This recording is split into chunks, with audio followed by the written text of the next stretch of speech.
for the Chiefs, depending how they play next week, I could see a world where the Chiefs lose in a close game and Kansas City fans aren't like super dejected about it because you know what you have to fix. I do think, though, the Chiefs are, and this is a compliment to them, they are kind of in that Patriots zone where it's like AFC Championship is like marked on their calendar every year. On today's Part of My Take Super Wild Card Weekend recap, we only had 4 games. We'll get to why the other game was moved, but we're going to talk about the 4 games that were played. Hank is going to join us from Dallas. You thought that we weren't going to let him go down to Dallas to see his Cowboys be absolutely brutalized in the playoffs. Of course we're going to let him go. So he's going to zoom in from Dallas. And give us a full recap of what happened to the wall. Yes. What happened to his knee or ankle or whatever appendage happened to swing very hard into that wall. It's going to be great to hear from him. We also have to preview the Eagles-Bucs because someone did a future me problem. That would be Max saying we'll save it for Sunday. Mm-hmm. And we're going to also do Who's Back of the Week, and it's all brought to you by our friends at Game Time. You shouldn't have to worry when you're buying tickets to your next big event. Game Time is the fast and easy way to buy tickets for all sports, music, comedy, and theater events near you. I'll tell you what, it's going to be a hot ticket. Detroit next weekend on Sunday. They're going to be hosting the Bucs or the Eagles. Go to Game Time, though, because they'll hook you up. Last-minute tickets, flash deals, zone deals. Easy to find and buy tickets for every kind of event in your area. I've used Game Time for literally everything. Sports, comedy, music, everything. Every type of sport, football, basketball, baseball, hockey. Game Time has everything for you, and Game Time has deals on tickets right up to the start of the event and even an hour after it starts. It's the place to find last-minute seats. Find exclusive flash deals and sponsored deals on tickets for football, basketball, baseball, concerts, comedy, theater, and more. With zone deals, you pick the section and Game Time picks the seats for an average of 18% savings, and the Game Time guarantee means you'll always get the best price if you find tickets in the same section and row for less. Game Time will credit you 110% of the difference. Take the guesswork out of buying tickets with Game Time. Download the Game Time app, create an account, use code PMT for $20 off your first purchase. Terms apply. Again, create an account, redeem code PMT for $20 off. Download Game Time today. Last minute tickets, lowest price, guaranteed with Game Time. Okay, let's go.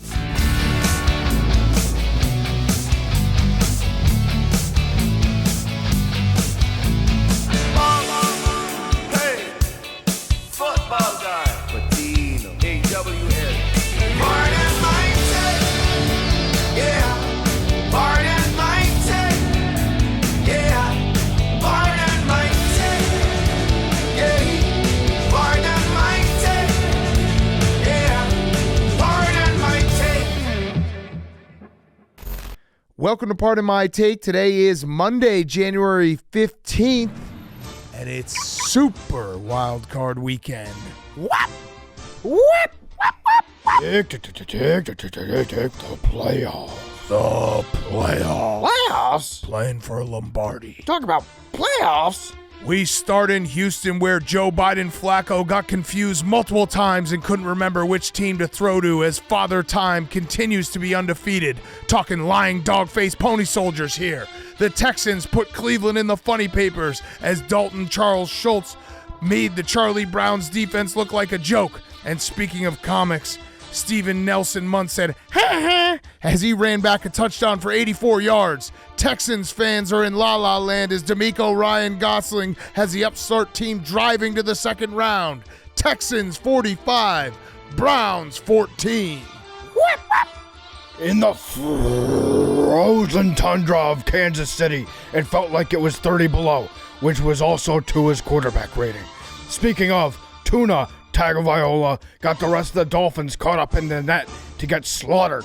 Rashid Condoleezza Rice preemptively invaded Miami's secondary, scoring a touchdown and racking up 130 yards. And meanwhile, Mike McDaniel Day-Lewis needs to put down the weed and pick up the meth acting to teach his team how to play man football. Another collapse for the motherfucking Dolphins. Chiefs 35, Dolphins 7. We have a special guest in the Big D. We're going to take it down to our reporter who's on the scene, Henry Lockwood. This is AI Hank Lockwood. I'm in the Big D where Jordan Love was in the air. As Romeo and Juliet Dobbs said, "Who cares about the age difference?" to all the haters who said the Green Bay Packers couldn't win because they had the youngest team in the league. Dak Jones needed an Alabama field sobriety test the way he was driving the ball down the field, hoping to lure future Dallas Cowboys legend Bill Belichick, who seems to prefer bad quarterbacks these days. People are looking at Dak and saying that motherfucker isn't real, just like the lighthouse. There is a long list of Cowboys playoff collapses, enough to make an entire Mount Rushmore, and this one definitely belongs on it, even though I wouldn't pick it in Mount Rushmore season, because I am sadly very bad at choosing Mount Rushmores. Packers 48, Cowboys 32. We finish in Detroit, where the Lions had the eye of the tiger. Dan Campbell. Puka Nakuanan tried to kidnap the governor of Michigan's heart, going for 181 yards and a touchdown. But it's hard beating Goff in the playoffs when going up against his former team, as the Detroit Lions, after 34 long years, have finally won a playoff game. Congratulations, Detroit. The Lions 31, the Rams 23. And that was Fastest 2 Minutes for Super Wild Card Weekend. It's brought to you by our friends at Chevy. The Chevy Silverado has commanding an unstoppable grit, legendary capability, and dependability too. We've all spent time, seat time as they call it in the biz, behind the wheel of a Silverado. And we're not just truck guys, we're Chevy truck guys. We've tried them all out. They're incredible trucks. You know about the ZR2 family of trucks, lifted and ready for anything right from the factory.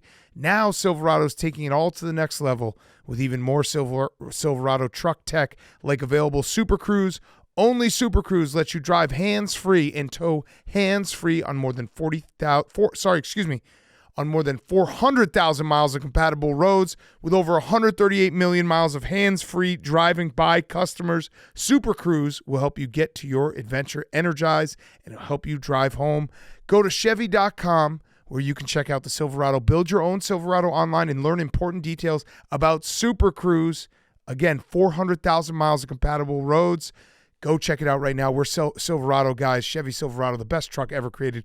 Go to Chevy.com where you can check out Silverado, build your own Silverado online, and learn important details about Super Cruise. Okay, Super Wild Card Weekend, not in the books. 2/3 of the way done. We watched football all weekend. It's pretty great. It was pretty great. Most of the game stunk until the end. Yeah, the last game was incredible. We're going to get to every game. We're going to have Hank on Zoom, his report from Dallas coming up. Hank is coming on. Real Hank. We will talk also about the Bills-Steelers being moved, and Max is he's been waiting all weekend to give us his preview of Eagles-Bucs. But let's get into it. Let's talk ball, because it was still, even the blowout games had storylines, and we'll start chronological order. Texans 45, Browns 14. Joe Flacco has turned back into a pumpkin. It was sad to see. The clock struck midnight on Joe Flacco. It was a great story while it lasted. It was very much Linsanity. We had Linsanity in a bottle. Yep, for Italians and older people. Yes, it was great, and then it kind of all fell apart. Then Flacco kind of became Flacco. It was, the Browns' defense was horrific, which we saw that maybe there was some leaks on the road this year, but C.J. Stroud, which we'll get to, just carved them up.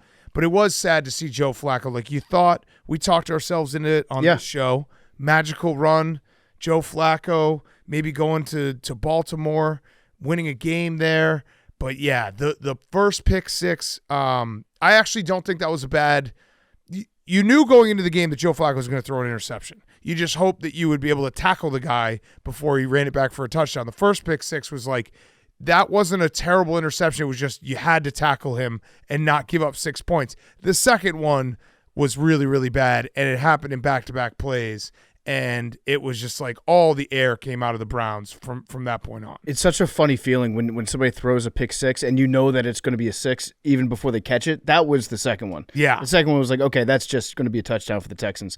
First one was a little bit longer. Nobody was able to catch up to him. And it was fitting because he's in Houston. He turned kind of into Matt Schaub. Yeah. In the house of the Texans. And it was though, as Joe Flacco did not do enough for them to win the game, but the Browns defense was what just like fell apart, like because they couldn't stop C.J. Stroud at all. I know 2 pick sixes, but even if you take out the 2 pick sixes, the Texans probably win easily. Yeah. Because it felt like C.J. Stroud could do whatever he wanted. Yeah, the Browns' defense on the road has stunk pretty much all year. Almost all year long. And their home defense has been like the best in the league by far. Yeah. But then you add in the road thing and it becomes like we probably should have seen it coming a little bit more than we did, but we got caught up in Flacsanity. We got caught up in Flacco. The maybe a trend here, Jim Schwartz and Dan Quinn being like, I don't really want to move. Yeah. So we'll just submit a really bad performance, and then next year we'll try to win a Super Bowl. So was Jim Schwartz actually getting those same discussions around his name that Dan Quinn was? I feel like he wasn't because I don't think he was. He was bad enough as a head coach where people still remember, like, say what you want about Dan Quinn, but he was up 28-3 in a Super Bowl at one point. Yeah. And then yada yada yada. Jim Schwartz doesn't strike me as a guy who's like great at like the shaking hands and playing nicey nice. No, he doesn't kiss ass. He probably just tells you how he's one of those guys. Everyone has that one friend who's like, I just tell it like it is. Like, no, dude, you might be a dick. Kind of makes you an asshole sometimes. My problem is I'm just brutally honest all the time. I just can't hold my tongue and I have to tell the truth. Yeah, they always say like, you know me. I couldn't keep my mouth shut, right? Yeah, right. Like, well, no, you can. Yeah, you can. You can definitely keep your mouth shut. Keep your mouth so yeah, shut. Schwartz probably not. He's not enough of a kiss ass. He eats ass. He doesn't kiss it, and he's probably not going to be a head coach. I wouldn't imagine next year. I also feel like they're probably. How old is Jim Schwartz now? He's definitely got to be in his late 50s. He's definitely not too old to be a head coach, but he's got a lot of football years on him. 57. Nailed it. 57. Okay, late yeah. 50s. It would take a special type of franchise to be like, you know what, 57-year-old Jim Schwartz. Let's give it a shot. Yeah. And who knows what's going to happen with Mike McCarthy in Dallas, because we're recording this at 11 o'clock Central Time after the games are over. That domino might fall pretty quickly. And then depending on what happens with the Eagles, those might be 2 big coaching openings that we didn't necessarily see coming, which would probably be way more attractive than some of the other ones that are out there. Yeah. So Schwartz might get one of the like second-tier jobs. And as it goes for the Browns, we had Zupi, who is a great video editor and producer here at Barstool, and then our friend Jeff D'Lo were sitting front and center for the game. And I could sense sadness, but I also think there was a feeling of like this, how are we even here? They made the playoffs with their JV team this year. Right. Like they were saying to each other at the end of the game, they're like, next time we watch Browns football, Nick Chubb will be playing, stuff like that. So, I mean, they did have like the most injuries. And to get to the play, whenever you get to the playoffs and you lose in that fashion, it sucks. But in the like suck meter, I feel like the Browns were playing on some borrowed money, and it was like a very fun season that looked like it had ended like 17 different times. There was different points throughout the Browns season where it was like, that's a wrap. This guy got injured. Our entire offensive line got injured. Deshaun Watson got injured. Oh, Myles Garrett had got banged up and he's playing through something. Nick Chubb's out, and they were still there. You'd wish for the Browns fans that they could have continued the ride, but I feel like the future's bright as long as you figure out a way to just have Deshaun Watson never play. Yeah, have him for whatever reason, have it work out where he doesn't have to throw the football, and you can have somebody that steps in for a salary of like $600,000 a year every season take you to the playoffs. And they are going to get kind of the most additions in free agency this offseason. Yeah. Just getting all their own players back. And with Myles Garrett, you can even say like, yeah, the defense stunk, but also Myles Garrett has been injured for the last like month and a half. Yeah. So he hasn't really done shit since Thanksgiving. Right. And he's hopefully going to be fully healthy, ready to go next year. And as long as they keep Jeremiah Owusu-Koramoah, yep. Did I say that right, Jake? You nailed that. You nailed it. Pretty much. As long as Close. Pretty much. How do I say it, Jake? I have.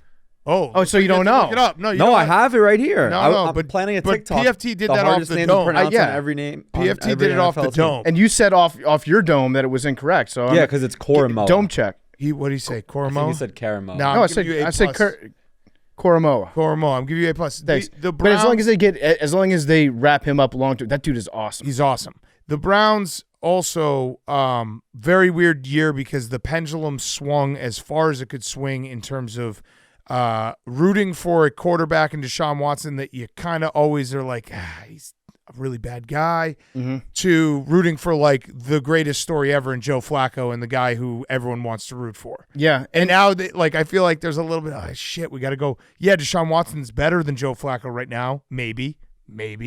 But you also have to go back to rooting for Deshaun Watson after rooting for the nicest guy in the world in Joe Flacco. Well, fun fact, Joe Flacco has now thrown as many touchdown passes for the Browns as Deshaun Watson has. That is a fun fact. Isn't that a fun fact? And this was, you got the full Joe Flacco experience because the old debate on whether or not he's elite goes back to Joe having games and stretches that he puts it together like we saw, where he's just like, oh, fuck, this guy can throw the football a mile. And then he'll have a game like this where he just pretty much quits after the first quarter. And it's like, okay, it's not here today. Yeah. I'm not elite today, but my eliteness will come back in. It's Baldinger's cat. Yes. So it's being elite and not elite at the same time. Yes. So I don't know. I hope that's not the last time we saw Joe Flacco play football because that would be a bummer because we like watching Joe Flacco play football. He needs to run it back. He needs to run it back. Joe, you got one more in you. You do. Absolutely. Some team with a good offensive line should have Joe Flacco. Why isn't he like the backup quarterback in San Francisco? Or just the backup quarterback, like the first one taken. Like if one starter goes down, yep, Joe should be the first domino. He should just be on waiver wires. Yeah. Yeah. Okay, we got to talk about the Texans, though, because this was the Texans' coronation as next up. I think it's officially happened. We'll see how the rest of the playoffs go for them. But the conversation is now when you talk about like the AFC, and it's Burrow, and it's Allen, and it's Mahomes, and it's Lamar, CJ Stroud and the Texans and how good they are this quickly is insane. CJ Stroud was incredible. That defense was also incredible. Mm-hmm. Will Anderson was out of this world good. Derek Stingley just completely shut down Amari Cooper. Like, they have a bunch of young guys, and I think the Texans are next up. I think they're the team that everyone's like, hey, the future, the next 5-10 years, you're going to have to deal with the Texans. I'm going to say this. Sky's the limit for CJ Stroud. How about that? Oh, listen, he was so good. And it's crazy because it really is like you can look at stats, and his stats are very, very good, but it's such an eye test with CJ Stroud where he'll have like 3 or 4 times a game where he's so calm and he stands in there and he'll be like back-footed getting smashed by a defensive lineman and he'll throw an absolute rope to like the perfect placement. Yeah. And like, how is this guy seeing this? He processes it so fast. Fuck that stupid test. And the Texans, like, that was they just demolished the Browns. It wasn't even close. It was close for that first half, and then the second half started and it was over. He throws the ropes, but he also throws the prettiest little touch passes. Yeah. He's got such good touch. Deshaun Watson probably wants a massage from him. And it was insane, the little like buckets that he was dropping these high passes into. Like, just let your guy run under it. If your guy has a step on another guy, throw it up in the air, and it was beautiful to watch. And I think now it's our responsibility as media figures to set some unrealistic expectations for CJ Stroud. What would be over 2.5 Super Bowls? How many Super Bowls can he win in order for his career to not be a disappointment? Over 2.5 Super Bowls. Yeah, you got to get hammering the over. You got to get 3, or else you suck, or else you should have been bad from the get go. But you were so good at the start. Now you have to get 3 Super Bowls. You have to play in Houston for 13 years. Yeah, 13 or 14 years probably. Yeah. 3 Super Bowls and probably 11 Pro Bowls. But it is crazy though to consider that, like, okay, so you traded Deshaun Watson, who, again, it needs repeating, like the Deshaun Watson shit, the timeline is Deshaun Watson kind of wanted out before that. Yeah. It was weird how it went down. Like, remember when the report first came out about like all these masseuses? It was like right after Deshaun Watson made it known that he was playing hardball with the Texans, and then these allegations came out and we're like, what the fuck? So they're probably related. Something happened that was correlated there, but Deshaun Watson wanted out. He was your franchise quarterback. You thought you were going to be in a great place for 10 years. You were next up. Yeah. It was, hey, Lamar, Deshaun, Mahomes, all these guys, the AFC. Then you're back to just being the worst team in the league. And just like that, it's why the NFL's the best, because all it takes is just one draft pick or a couple draft picks, because like I said, Stingley and Will Anderson were incredible, but a couple draft picks and the fortunes of your franchise can completely turn. And that's what's happened in Houston. They have the right coach. They have an incredible quarterback. They have a young defense. The sky is the limit. Yeah. Like, you Texans fans went from the depths of hell to back up on top almost instantly. And now the AFC, that was going to be Trevor Lawrence's division. Mm-hmm. Not so fast. Yeah. I mean, all it took was 2 years of Davis Mills. Yeah. And that's all you had to suffer. Who got in this game? Who got in for a little bit. Yeah. So you had to suffer through 2 years of Davis Mills. Now you're back, and the future is like the brightest it possibly could be as a Texans fan. And even if you lose in the next round, which I'm not saying that you're going to, because I think I've learned a lesson about C.J. Stroud, which is I'm not going to doubt him. Yeah. I'm not going to doubt him ever. No. Because I think he's like that fucking good. He is that good. And not to brag, but we called it. Yeah. Stroud we Boys. did. Stroud Boys stand up. Stroud Boys. I actually think C.J. Stroud, you could make the argument now, I went and looked back, might have the most impressive rookie year for a quarterback. So there's obviously some names out there, like Justin Herbert was very good his rookie year. His team wasn't great. Kyler, Brock Dak, Purdy got to the NFC Championship game, yep, kind of. RG3, incredible rookie year. Yep. Russ, Cam, Big Ben won a playoff game his rookie year. He also went 13-0. Mm-hmm. And Dan Marino also had an incredible rookie year. But C.J. Stroud now is 23 touchdowns, 5 interceptions, 4,000 yards plus, and he has a playoff win. Like, I think he's in the conversation for best rookie year for a quarterback. Yeah, I would agree with that. I mean, being around for RG3's rookie year, he had like 8 weeks where he was unbelievable. Yeah. And then it ended in a much more horrific fashion than I could have ever imagined. Cam Newton had an awesome rookie year. Cam Newton had an awesome rookie year. He had 21 touchdowns, 17 interceptions, so didn't take care of the ball the same way, and his team was 6-10. Like and I know, obviously, if you play on a bad team, if you're a high draft pick, you're going to probably play on a bad team, but C.J. Stroud has them with a playoff win now. Big Ben. 2 playoff wins, actually, because last week was a playoff game. True. Fact. Big Ben's rookie year was so funny, too, when he went 13-0. 13-0. Because his teammates publicly questioned his ability to lead the team right when he took it over. They're like, well, no, I'm not excited that Big Ben's starting for us. Why would I be excited about that? He's a rookie. And then they were just like, Ben, just hand the ball off. Yeah. Every single play, just hand the ball. Yeah, he had 2,600 yards in 13 games. Yeah. And 17 touchdowns, 11 interceptions. And he won a playoff game. But yeah, I think it's a real discussion that he. By the way, I should say Cam did break the record. He had 14 rushing touchdowns his rookie year. In terms of play in the regular season and now winning a playoff game as a rookie quarterback, I think C.J. Stroud might be it. I think the conversation might end with C.J. Stroud as the best rookie season in its totality in the NFL. Yeah, I'd be so pumped if I was a Texans fan. So pumped. Don't let anybody tell you anything. No.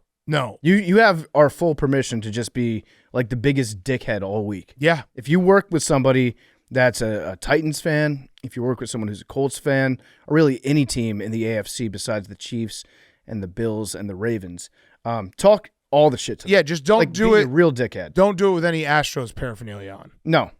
Because that's you'll open yourself up. Remember, I think I kind of feel bad for Rockets fans because James Harden fucked them over as a franchise.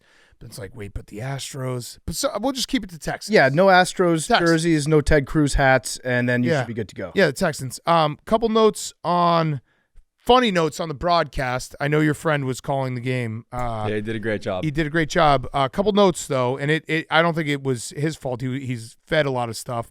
It did make me laugh when he said that they talked to Nico Collins and asked him what the difference was between last year and this year, and he cited yoga, not going from Davis Mills to C.J. Stroud. Mm-hmm. But yoga. He's more flexible. Yoga definitely helped. He's more flexible. The quarterback plays the same, but he's able to stretch his joints out further. Seemed like a very obvious C.J. Stroud's my quarterback now. Yeah, namaste. Yeah. And then the other one that was funny was, and this is, I hate to do this because Michigan fans have had a hell of a week, but it was very funny when they said on the broadcast, C.J. Stroud, he stepped up his game in his 2 biggest games in his college career, and they cited the Utah Rose Bowl and the Georgia loss in the playoff, just completely the Michigan loss. Just pretending the 2 Michigan losses. Well, postseason. Yeah, but still, like, you can't say the biggest game I would say for Ohio State is the Utah Rose Bowl. I would actually make the argument that the Ohio State-Michigan game is a postseason game. Yeah. I mean, the last few years. It has been. Yeah. So those were funny though. But to his defense, that Utah-Ohio State game was awesome. That was an awesome game. It was so good. That was a great game. And the Georgia game was great. But it was funny because Michigan fans were like, "Wait, what? You can't say that he steps up his game in the big moments and then just forget that game." He's so good. He's so goddamn good. I want that. So bad.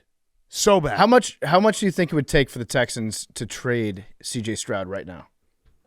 Okay, so I had a hypothetical package. We had this debate last week, like how many teams say no? Yeah, but I'm saying what is the hypothetical package for C.J. Stroud? I think it's like Mahomes. And 3 first-round picks. Mahomes and 2 first-round the fact picks. that he's in his first year, you have another 3 years to build an entire team. Like, your window is completely open now. You can go spend all this money, stack your roster. You don't have to pay C.J. Stroud for another 3 years. I don't think that there's a package you could put together. He's that good. I think you'd say, no, I want our guy. Yeah. Even when we get to the Packers game, and Jordan Love has been, I think their numbers were actually almost identical today. Yeah, it was like 4 yards off. Yeah, they were crazy. exact same completions and everything. It was, yes, Jordan Love was 16 for 21, 272 yards, 3 touchdowns. C.J. Stroud was 16 for 21, 274 yards, 3 touchdowns. But even Jordan Love, you have to pay. Like, you have to pay now, him. yeah. C.J. Stroud is the rare. It's crazy. A true freshman. I didn't mention Andrew Luck also had a good rookie year. He had a very good year. But yeah, led him to the playoffs. This is, and who knows? I mean, they're probably, although I'm thinking back to it, like they played the Ravens, I think week 1. So it was C.J. Stroud's first start. And I remember the Ravens won by, I think it was like 26-9 or something. But I remember thinking like, ooh, the Texans kind of stayed in this game a little bit. I'm done doubting C.J. Stroud. It's also a good reminder going in next year. We should probably set a reminder for ourselves about this one. Don't judge rookie quarterbacks on how they play in the preseason. Yeah, or first game, or first month. Yeah, he was not very good. Or first 3 years. Yeah. Do you guys want it? Week 1? Yeah, because there's a good chance that Big Ken and I both have rookie quarterbacks. Yeah. Week 1 So, Friday preview? Yeah, can you remind us, hey, don't judge them Unless if it's they play good. poorly. But if they play poorly. If it's good. If it's good, then yes, overreact, please. Yeah, then you have to overreact. Yeah.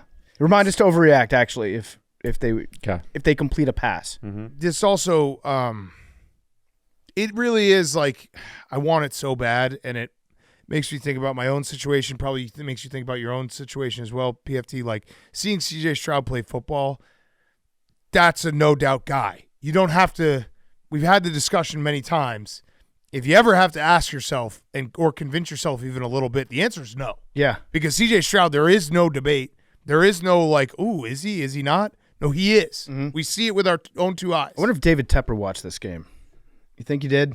No, probably not. I don't think he did. Oh, I was one off. 25-9 was the final score week 1 when the Ravens played the Texans. That might be the worst situation to get thrown into as a rookie, too. Your What? very first game. Yeah, the Ravens. Go on the road to Baltimore. Have fun. It's going to be a fun It was game. Gami. Yeah. It was the first Oh, Gami that of the was a year. Gami. Yeah. Great. They're haunting us even in You the remember? postseason. You remember every Gami? He's got the pictures right behind him. I can actually see the C.J. Stroud one. That's a different one. Oh. Do we have a line yet for this game? Whose line is it anyway? What's the spread? I'm going to say Baltimore, Ravens 7.5. 8. Yeah. We don't have a line. Can we find a line? Can you find a line? Is this game set? Well, Oh, no, no, it's it's not not set. set, It's so not the Steelers set. could It's not win. set. Yeah. It's not set. Oh, yeah. There's only one set game, which is Packers-Niners. Yeah. Yeah. Which that has to be like Niners 10 or something. Yeah, it's 9.5. Okay, so congrats to the Texans. Sorry to Browns fans. Also, Bobby Slowick probably going to get a job. Yes, Loic. He's going to get a lot of interviews. But does he do a Ben Johnson where he's like, you know what? Maybe I should stay. Maybe like there's what CJ Stroud going into next season is going to be probably the 4th or 5th like odds for the MVP. Yeah, it's a good It won't be that situation to have. crazy. Like, so you'd be like, oh, maybe I'll just be offensive coordinator, the MVP. If I were Bobby Slowick, I would just keep turning down head coaching jobs until they can't stand it anymore. And they're like, this guy has to be awesome. Right. Because he said no to head coaching jobs so many times. Right. That's the strategy right there. And D'Amico Ryans is then awesome. But then you never take one. You just stay a coordinator. Also, we should get credit for that because I think we were throwing D'Amico Ryans' name around before he became a head coach. Being Yep. like, he should be a head coach. Next up, yep. Yeah. It was our own Rooney rule, internal. Mm-hmm. Should throw it out. No, there. you have to throw out a defensive head coach. Yeah, yes, Yeah. exactly. Just to show everyone that we, No ball. defensive and offensive coach is the same. I think it's about time that you should almost interview more defensive head coaches than offensive head because they've had it so bad for so long. It really does show if you hire a defensive head coach, it's not the worst thing. You just got to nail the offensive coordinator. And that's really all it is. And preferably you have to have an offensive coordinator that has really good future offensive coordinator friends Yes. that he comes along with. Yes, but that's it. because a lot of defensive head coaches are like, oh, man, why do we hire another defensive head coach? Well, if he gets a great offensive coordinator, who the fuck cares? Yeah, so if you get a great offensive coordinator, then you have to be prepared to lose them in 1 or 2 years. That's if they're a really problem good. I'd love and to have. It's an awesome problem to have. I would love to be in that situation. Because we keep losing it out the other end Yeah. when they get fired. Okay, next game. Chiefs, 26, Dolphins, 7. Oh, man. The candy-ass uniform showed up in a big, big, big way. Those pants were a big, blinking aqua warning sign, being like, not ready for negative 30-degree wind chills right now. That was... It was like invading Russia in the wintertime. It was so bad. The Dolphins are so bad. They are... The game would have probably been a little bit different if it was in the friendly confines of Miami, where it was probably going to be 60 degrees. But you just took one look at Tua when he went on the field. Yeah. You're like, oh, this guy doesn't want to be here. And I don't blame him. Like, you should not be outside when it's that cold. But I also don't think that it would have been different in Miami. The Dolphins finished this season 7 games versus playoff teams. Actually, let me do it the other way around. 11 games versus non-playoff teams. Yeah. They were 10-1 plus 196-point differential. 7 games versus playoff teams. They were 1-6 minus 110-point differential. Yep. They just could. They were always this team. I think it would have been different if it was Miami. I don't think it would have been. Maybe they don't win. Yeah, the Chiefs Maybe would they have scored compete. more because Mecole Hardman wouldn't have just stopped running routes 5 times. That was weird, right? There were some players on both sides of the ball that just didn't want to be outside. Yeah. They're like, I want to go home. And it was Mecole Hardman that gave up on a route. There was a perfect pass. He thought he got held, right? Yeah. And so he just stopped and looked for a call in the middle of the play. And then there was Elliott on the Dolphins side that just did not look like he wanted to tackle anybody at all. And again, I don't blame you. Like that, it probably sucked being out in that weather, but it definitely affected. You know who it didn't affect at all was Andy Reid. Yeah. Andy Reid with the icicle mustache. Incredible. It looked like he just finished off Frosty the Snowman. Mm-hmm. It was one of the best football guy sights of all time. Just getting icicles building up on your upper lip, and you're so focused on calling plays that you don't even wipe your mouth off. He needed to get a full towel when he got into the locker room. Probably blow dry. He probably blow dried his mustache. Dripping everywhere.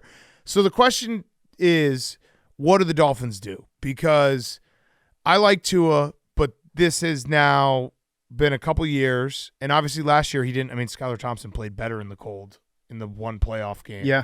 The Dolphins played in. It's been 20 years since they've won a playoff game.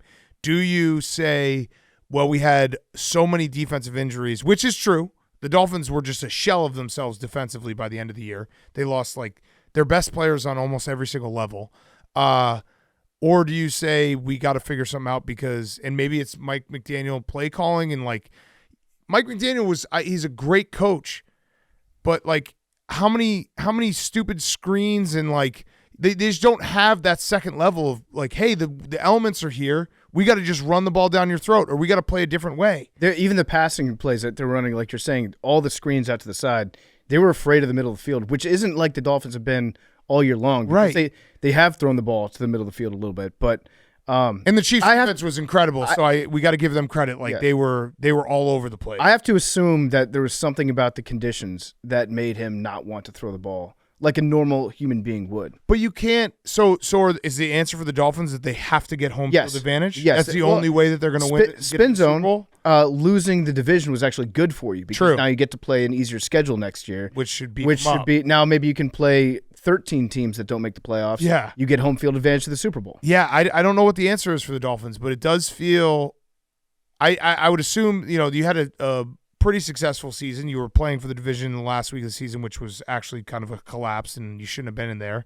But your team is good. You have good players, but it feels like if they just run exactly the same thing back, they're going to just have the same thing happen when they play a team that has like more grit and piss and vinegar to them. Like Mike Vrabel in the fourth quarter of a game. If they had closed out that game against Tennessee, might be a different story. They would have been hosting the Bills. Probably, yeah. Yeah. So I don't know if you blow. They're not in blow it up mode. They're not, but doesn't it feel like it would take balls to blow it? I feel like Mike McDaniel is too nice of a guy, and he's probably close enough friends with some of the players on the team, or at least they've formed that relationship, which is good that you want a coach to have. but I feel like he doesn't have the balls to blow it up right now. It's not blow it up. It's definitely not blow it up because you can't blow up a team that has that much talent and they won, 10 games, 11 games, 10 games? 11 and 6. 11 and 6. You can't blow up an 11-win team, especially when it feels like they're on the rise. But what are the tweaks that make you not be a team that can't play other good teams? I don't know the answer to that. Got to add some pieces. Got to add some pieces in free agency. You got to add some toughness. I know that sounds very we're like minimizing everything, but the Dolphins do lack toughness. Yeah. How could you add toughness in one offseason? Richie Incognito. Yeah, bring him back. home. Bring him back. Bring him home. Sometimes That's actually you a very good way to add toughness. Sometimes you got to go backwards to go forward. Bill Romanowski, linebackers coach. Oh, I love that. Danny Woodhead, running back consultant. Mm-hmm. These are ways to bring toughness. Yeah, John Kuhn. Just have John Kuhn in the building. Yeah, just to hang out. Just have Frank in there and just rip every player. Yeah, That'll change scare the them. logo. Yeah, change the logo. Bring back the dolphin that's wearing the helmet. Yeah. And then put the dolphin on the helmet of that dolphin. Mm-hmm. Yeah, Shout out TD. they need to do something different. Something's got to change. That's the name of the dolphin? Yeah. TD? Mm-hmm. Okay. And he was stolen in Ace Ventura Pet Detective. That's facts. Well, his name was Snowflake in the movie. That's facts. Yeah. Bring back Ray Finkel. Also, okay, here's one easy one they could do. Get Chase Claypool off your team. Yeah. Okay, so Chase Claypool, here are the numbers. The Steelers, the season they traded Chase Claypool, before they traded him, they were 2-6. After they traded him, they were 7-2. Mm-hmm. The Bears then got Chase Claypool. Before they got Chase Claypool, they were 3-5. While having Chase Claypool on the team, they were 1-13. The minute they got rid of him, they were 6-5. 1-13. And then the Dolphins started the season 6-2, traded for Chase Claypool, finished 5-5. Yeah. Probably got to get him off your team. Not good. Probably got that might be the simple fix. What's his career WAR? I don't know. I want to know what's his plus minus. The 1-13 stretch for the Bears with Chase Claypool, and I don't think he was even active for the one, which was against the Commanders this year. He was out that year. Yeah. Here's what you do in free agency. You add Chris Jones. Oh. You just get Chris Jones from the Chiefs. That would actually be really nice. That would be very, very smart if you could get him on the team. What about this? Let me just dingle this one out here. Dingle, I like that. Dingle it for I don't think I've heard that before. Yeah. Dangle? No, I thought you meant dangle, like dangle in front of him. I'm dingling it. it. I'm dingling because it's like I'm ringing a bell and I'm seeing if you react. Dingle. It's like Hank in a cold pool, a dingle. Yeah, dingle. Kirk Cousins. Yeah. Miami Dolphin. Ooh.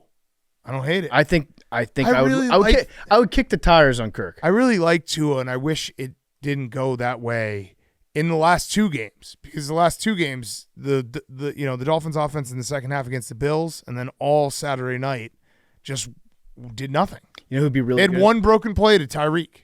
You know who'd be really good in that offense? Joe Flacco. Mm-hmm. Joe Flacco would be Cheetah would not be able to outrun a Joe Flacco pass. I actually know exactly what they need to do. This is a real one, because we've thrown out some fake ones, although Richie Incognito was a real one. Yep. The Dolphins desperately need like a big athletic tight end, like a dude. Yeah. It feels like that is missing from their game. Kind of like what the Bills had before they got Dawson Knox and Dalton Kincaid, and now they have that middle of the field, but like they need one of those guys. Trade up. Maybe be able to Trade run up the for ball, Brock. Trade be able up. to catch the ball in the middle. Brock Bowers. Yep. Yeah. It does feel like if they had that, their offense would be a little more cohesive, because the Dolphins are pretty much predicated on, like, you got to hit those big shots, and on Saturday night there were none. Yeah. And their running game was so good this year. That's what makes it even more It's- frustrating. Yeah, but Baldy told us they it's never. soft. Yeah, they never had like a physical Not run. power run. Yeah. Yeah. And HM was so good. No, they're soft. And then he got running. hurt. And I want to see Yes. training camp fights from the Dolphins next year. I want to see just an angry football team. Yeah, If they're angry, then they could win a Super Bowl. they should build an igloo or a verse dome. Yeah. Practice in the cold. Do training camp in Mystery, Alaska. Yeah, I like that. All right, we got to talk about the Chiefs, though. The dangerous Chiefs, who are very dangerous. That was basically everything that all Chiefs fans were like, just wait. Rashee Rice, just wait, worked, because he had 8 catches for 130 yards and a touchdown, which I think that combo was a record for all of 24 hours until Puka Nacua played his first playoff game. That was a rookie record. But Patrick Mahomes is now 12-3 in the playoffs. 12-3 in the playoffs. He's played 6 seasons. First season I'm not counting because he didn't play. He played that week 17 games. 12-3 in the playoffs. Patrick Mahomes has more playoff wins than Troy Aikman. Patrick Mahomes has the same amount of playoff wins as Aaron Rodgers, and he's one playoff win away from tying Ben Roethlisberger and Brett Favre. Patrick Mahomes, again, 12 playoff wins in 6 seasons. Peyton Manning got his 12th playoff win in his 17th and final season. John Elway got his 12th playoff win in his 16th and final season. Mm-hmm. He has 12 playoff wins in 6 seasons. He's 12-3. It's insane. Every single year, it's Patrick Mahomes in the playoffs. Do it on the road, though, Pat. Oh, we should should on the road. He's an Arrowhead merchant. We should have put a disclaimer here for all the Chiefs fans that think we never say anything nice about Patrick Mahomes. Please don't listen to this next clip because it will just ruin everything that you've thought about us. The running disclaimer for Patrick Mahomes on this show is that, like, everything that we say, every word that comes out of my mouth, it could be prefaced by Patrick Mahomes is the best quarterback in the NFL, and then I say whatever I'm going to say anyway. Right. Like, because it's understood he's the best quarterback in the NFL. Again, 6 seasons, 12 playoff wins. It's not even like a question anymore. He obviously, people will expect him to get to Brady in terms of Super Bowls, but like he's going to pass some of the best quarterbacks of all time in his 6th or 7th season. Yeah, it's insane. Yeah, and there's a reason why it hasn't had to go on the road. It's because he's really fucking good in the regular season too. Yeah. So they don't have to worry about that. Did you see after the game the exchange between Tua and Patrick Mahomes? Yeah. Tua went up to Patrick Mahomes and he said, "Hey man, great game. You want to do a jersey swap? Can I have your jersey?"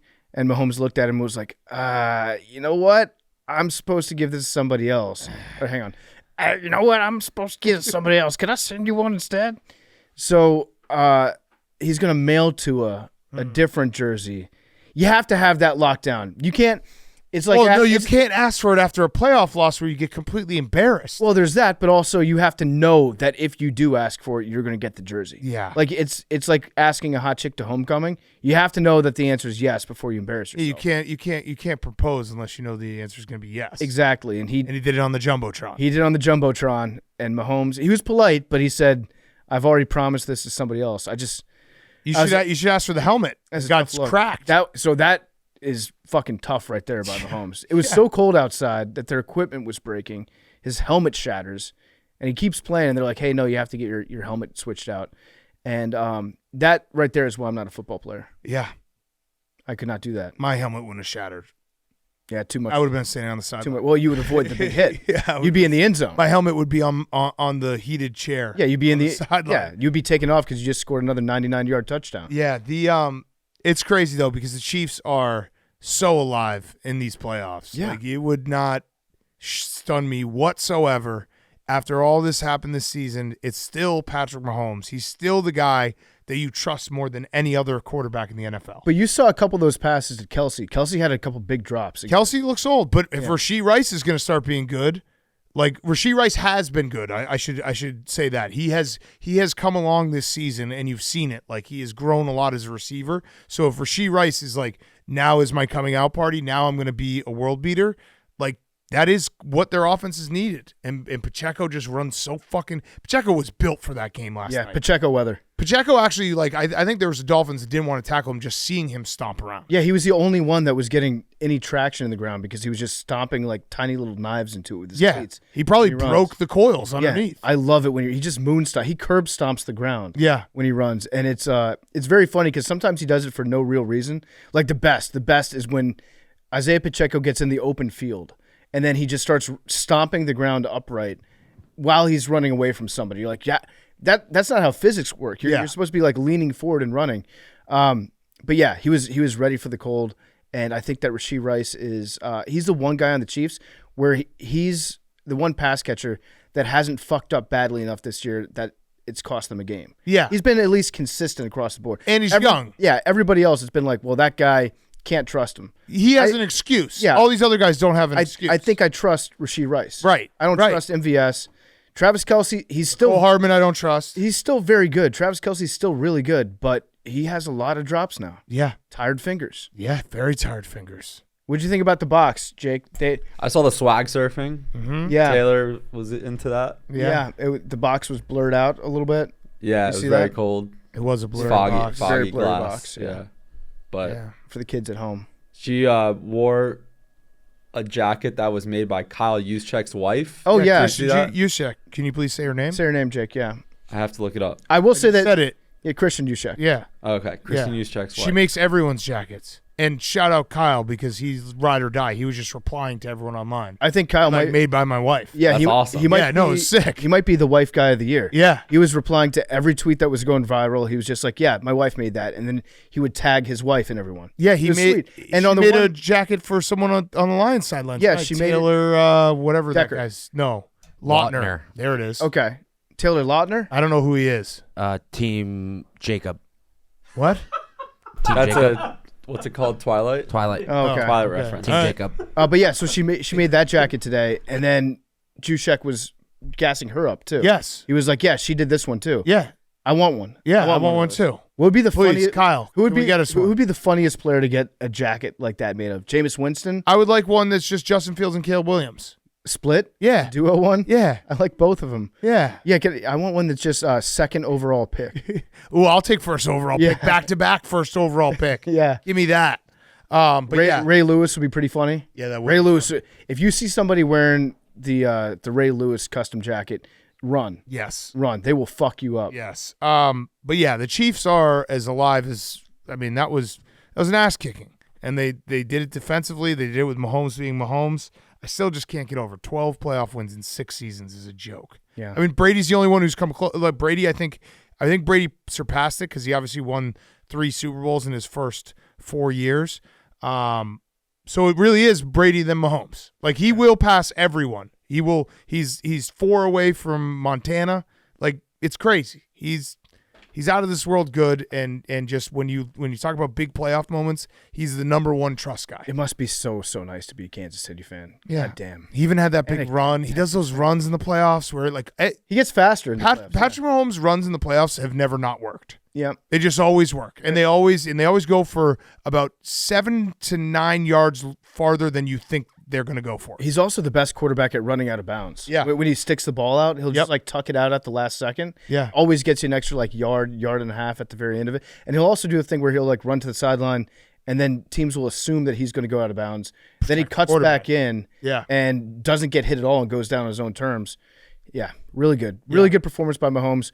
I think the Chiefs, we said like a few weeks ago that the Chiefs are in a position where now they actually do have doubters. Well, yeah, But now they can actually harvest all that you're right. all that doubt, and because they've done it in the past when they've had to invent people that say that they can't win. Now they're 100% right when they say that everyone's overlooking them, And- they have been overlooked. And and the people who do that are just as dumb as the people who decide to pick the Broncos or the Raiders or the Chargers to win the AFC West every single August. Yes. Yes, the Chiefs could lose next week. They could lose in the AFC Championship and lose in the Super Bowl. I'm not going to be the one who's being like the Chiefs are dead and we should count them out of the playoffs because it's Patrick Mahomes. You know what's crazy is if you talk about like, is this season a disappointment? And for the Browns, it's not. For the Texans, it's not. For the Dolphins, it is. For the Chiefs, depending how they play next week, I could see a world where the Chiefs lose in a close game, and Kansas City fans aren't like super dejected about it because you know what you have. You know what you have to fix. I do think though the Chiefs are, and this is a compliment to them, they are kind of in that Patriots zone where it's like AFC Championship is like marked on their calendar every year. They're also in the zone. I mean, what have they been to 5 straight, 6 straight? You're right. You're in the 6 straight? You don't want to waste. Every year since 2018. Yes, so 6 straight. You don't want to waste a Patriots year of crazy. Mahomes. Right. So that's where the disappointment would be. But in terms of how far can this team go, you know that there's some flaws in the team. Your defense is great. You've got real problems at wide receiver. If you compete next week and you play well, you score a few points. Oh, I think there's You're gonna be pissed off. Don't get me Loser wrong. talk. Yeah, Hank's here. This is I think Hank, am I right? That's loser talk. Oh, Hank, shut up, Hank. I am right though. The Chiefs fans have every right now. Like they have it penciled in. Like playoffs start in the AFC Championship game. Yeah, you have the best quarterback in the world. Like you have one of the best coaches in the world. It's very similar to Patriots. Like you have a banged up team. You have injuries. You don't have the best receivers. Like that sounds like the Patriots run, but you still expect to go to the Super Bowl. And if you lost when the Patriots did lose in the divisional round, you're like that was a huge disappointment. Huge. And if you get to the AFC Championship game, if you lose the AFC Championship game, those games are tight. Those games are tough. But you have to get to the AFC Championship game. Yeah. Mahomes and Andy Reid, there's no excuse. Yeah. I do think that's how they – and it's a credit to them that is what the standard is. Like the standard has gotten so high that they can every year be like, hey, we will be playing in the last weekend in January every single year. But if you go back, if you rewind like 5 weeks, you were looking at that team and you're like, I don't expect us to win a Super Bowl. But that happened to the Patriots a bunch of times too. They would win Super Bowls those years where it's like, oh, yeah, everyone's written us off.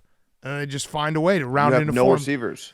Yeah, I just think my theory is that your team at least isn't constructed to a point right now where you're expecting to win the Super Bowl. No, they're not a superpower like they've been other years, but they have Patrick Mahomes, and that makes them the most dangerous team in every playoffs they're in. But Hank, we want to use your time wisely. Yeah, wait, Hank, we should do some ads first. Let's do 2 ads and then we'll. Sorry, we'll, yeah, no, I couldn't. I could not help myself when PFT was like, I couldn't.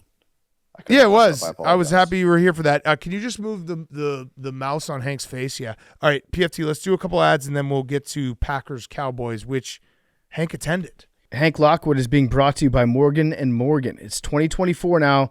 Let's talk about something important. If you get injured by a person, place, or thing, you deserve to get paid. Life can be crazy sometimes. One person's negligence can result in another's settlement.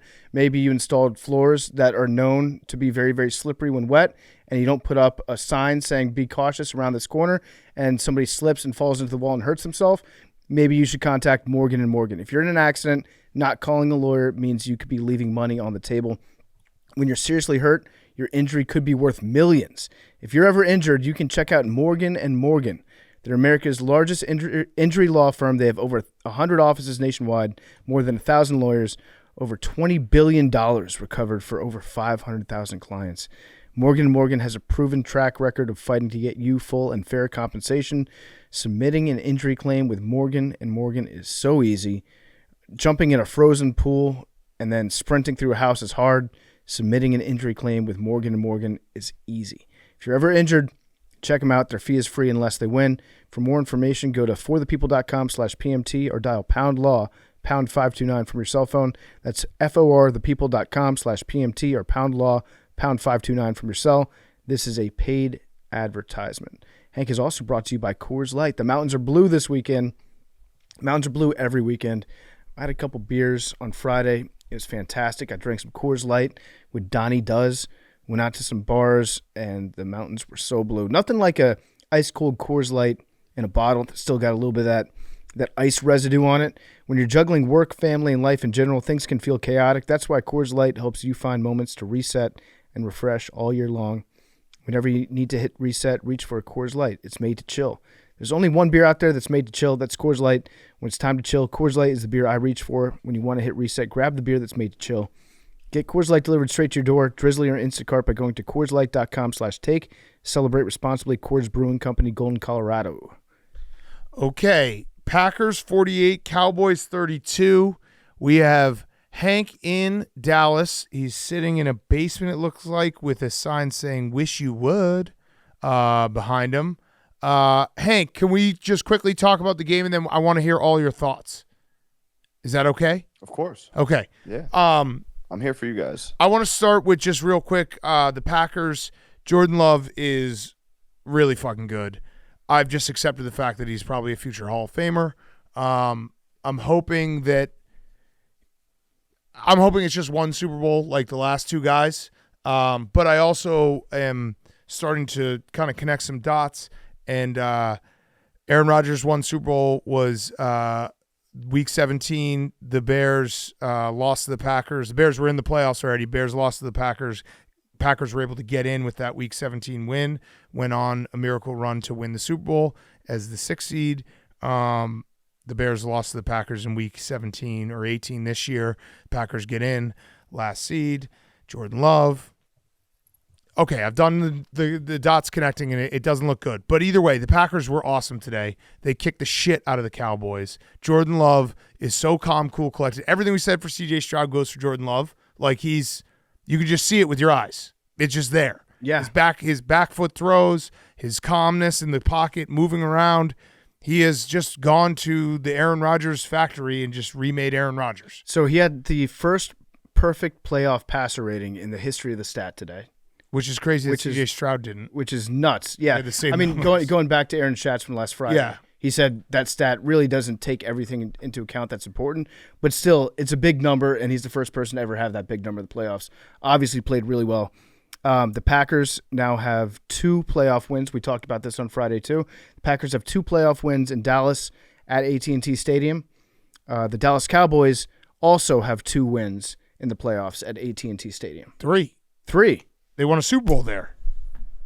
Yeah, it's technically 3 wins in the venue. So Yeah. so against the Cowboys, They have 2. They have They equaled won. They them. beat the Steelers. but they there. beat the Right. Steelers there. So really, yeah. They have 3. They won the biggest thing there. They own that building. They Yeah. literally own that building. It's But crazy. Yeah, but Jordan Love, to your point, like he is the most calm person that you've ever seen. Like he is staying completely medium the entire time.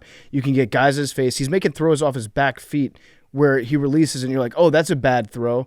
And then it just travels 35 yards on a rope. Right. It's crazy. It's nuts. And the Packers defense played great. Like they were obviously the side of the part of their team that everyone was saying like, well, their defense is trash. I know that they gave up a lot of yards in the second half in garbage time. They made Dak look terrible in the first half. Pick 6, another interception. They got him a short field and a touchdown. I'm not going to let myself get worried until if they beat the 49ers, I will officially be worried because the 49ers are my savior. They do kick the shit out of the Packers every single time they play them. So I'm not that worried. But we were talking about wins of a season. Now the Texans have a win of a season. The Browns have a win of a season, even though they lost. The Dolphins have a loss of a season. Packers have a resounding success of a season. This is a rebuilding year, and they just went and won a playoff game as a 7 seed. They're good. Like Jordan Love is going to be good for a really long time. I have to just come to grips with it, and I have to be like, hopefully the Bears could somehow find someone better because there's no other way around it. He's a really good quarterback, and it hurts me to say it. Yeah, and you know who's also a really good quarterback? Dak Prescott. 400 yards passing. I feel like you have to extend the guy, right? He shows up in the playoffs. He delivers when it matters. He doesn't play defense, Big Cat.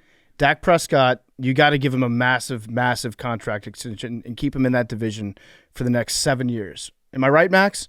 100%. If you look at that stat line today, how could you think otherwise? You Yeah. couldn't. What do you have? 400 yards? 400 yards, He only- 3 touchdowns. Listen, he had 3 touchdowns and 2 interceptions, so that's more touchdowns than interceptions.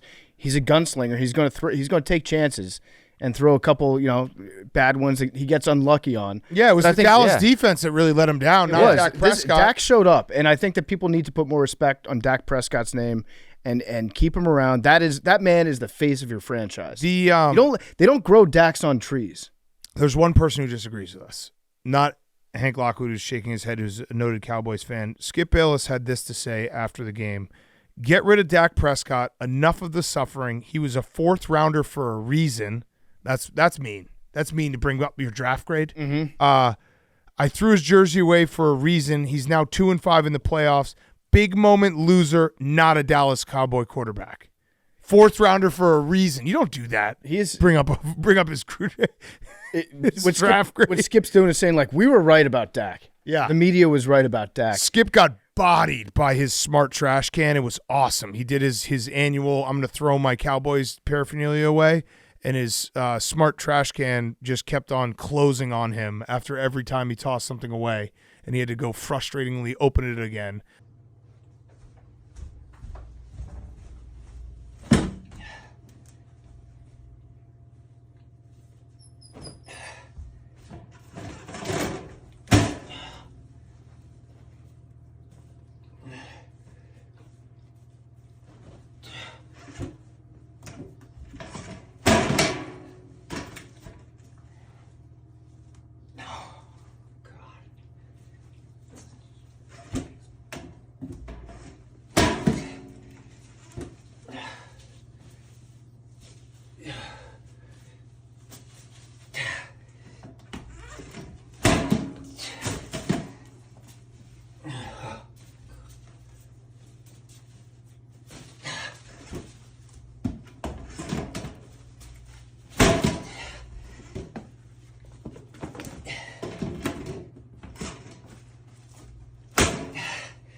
while Ernestine was held under hostage, taking yet again another video. It's very concerning to me that Skip no longer has the groin level microwave in his kitchen.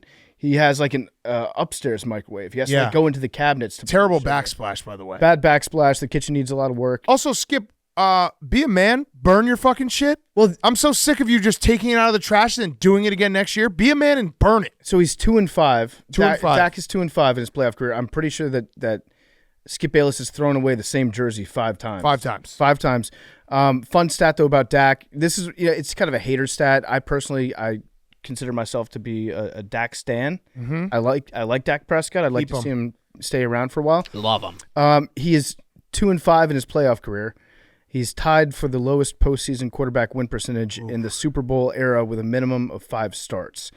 I'd also like to play a quick game that I just invented right now called Dak or Fiction. Okay. You want to play? Yeah. All right. So Dak or Fiction. Dak Prescott has as many playoff wins as Nick Foles.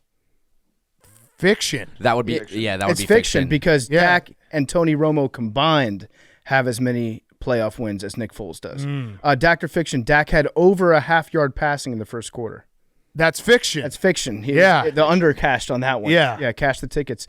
Dak or Fiction, the Dallas Cowboys are the first team to win 12 games in 3 straight seasons and failed to make the conference championship in any of those years. That is fact. That's fact. fact. That one's a Dak. Okay. Yeah, they have not made the conference championship in 29 years, I believe.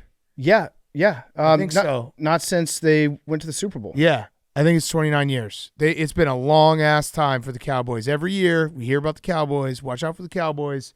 And then they're bounced. And this one as 7.5-point favorites against the Packers, who are the 7th seed, at home, where they had not lost this year. Dak or Fiction, the Cowboys had not lost this year. Dacked. They had not lost this year at home. They got absolutely pantsed, looked like idiots. Little boy ass play. Little boy ass play. I think most people are agreeing with us now that Dak, like, this is enough now where it's like, okay, something's up. 1-6 against the spread as a playoff quarterback, 2-5 overall. And I had said this 1-6 against the spread. And Max I had never heard this before, but it was Stephen Shea. Stephen Shea was like, well, they stole all of our signs last year. I didn't know that was something that the Bucs community was claiming. That sounds like something Stephen Shea read on a message board. Yeah, so I guess we'll put an asterisk on his 1. But if you watch that game and you say that Dak was not the problem, yes, the defense sucked. The Cowboys' defense sucked. Jordan Love carved him up. Dak Prescott, how he came out in that game, it was over. Like, he looked so bad to start the game, and 2 interceptions in the first half. He put them in such a hole that there was no chance they were coming back.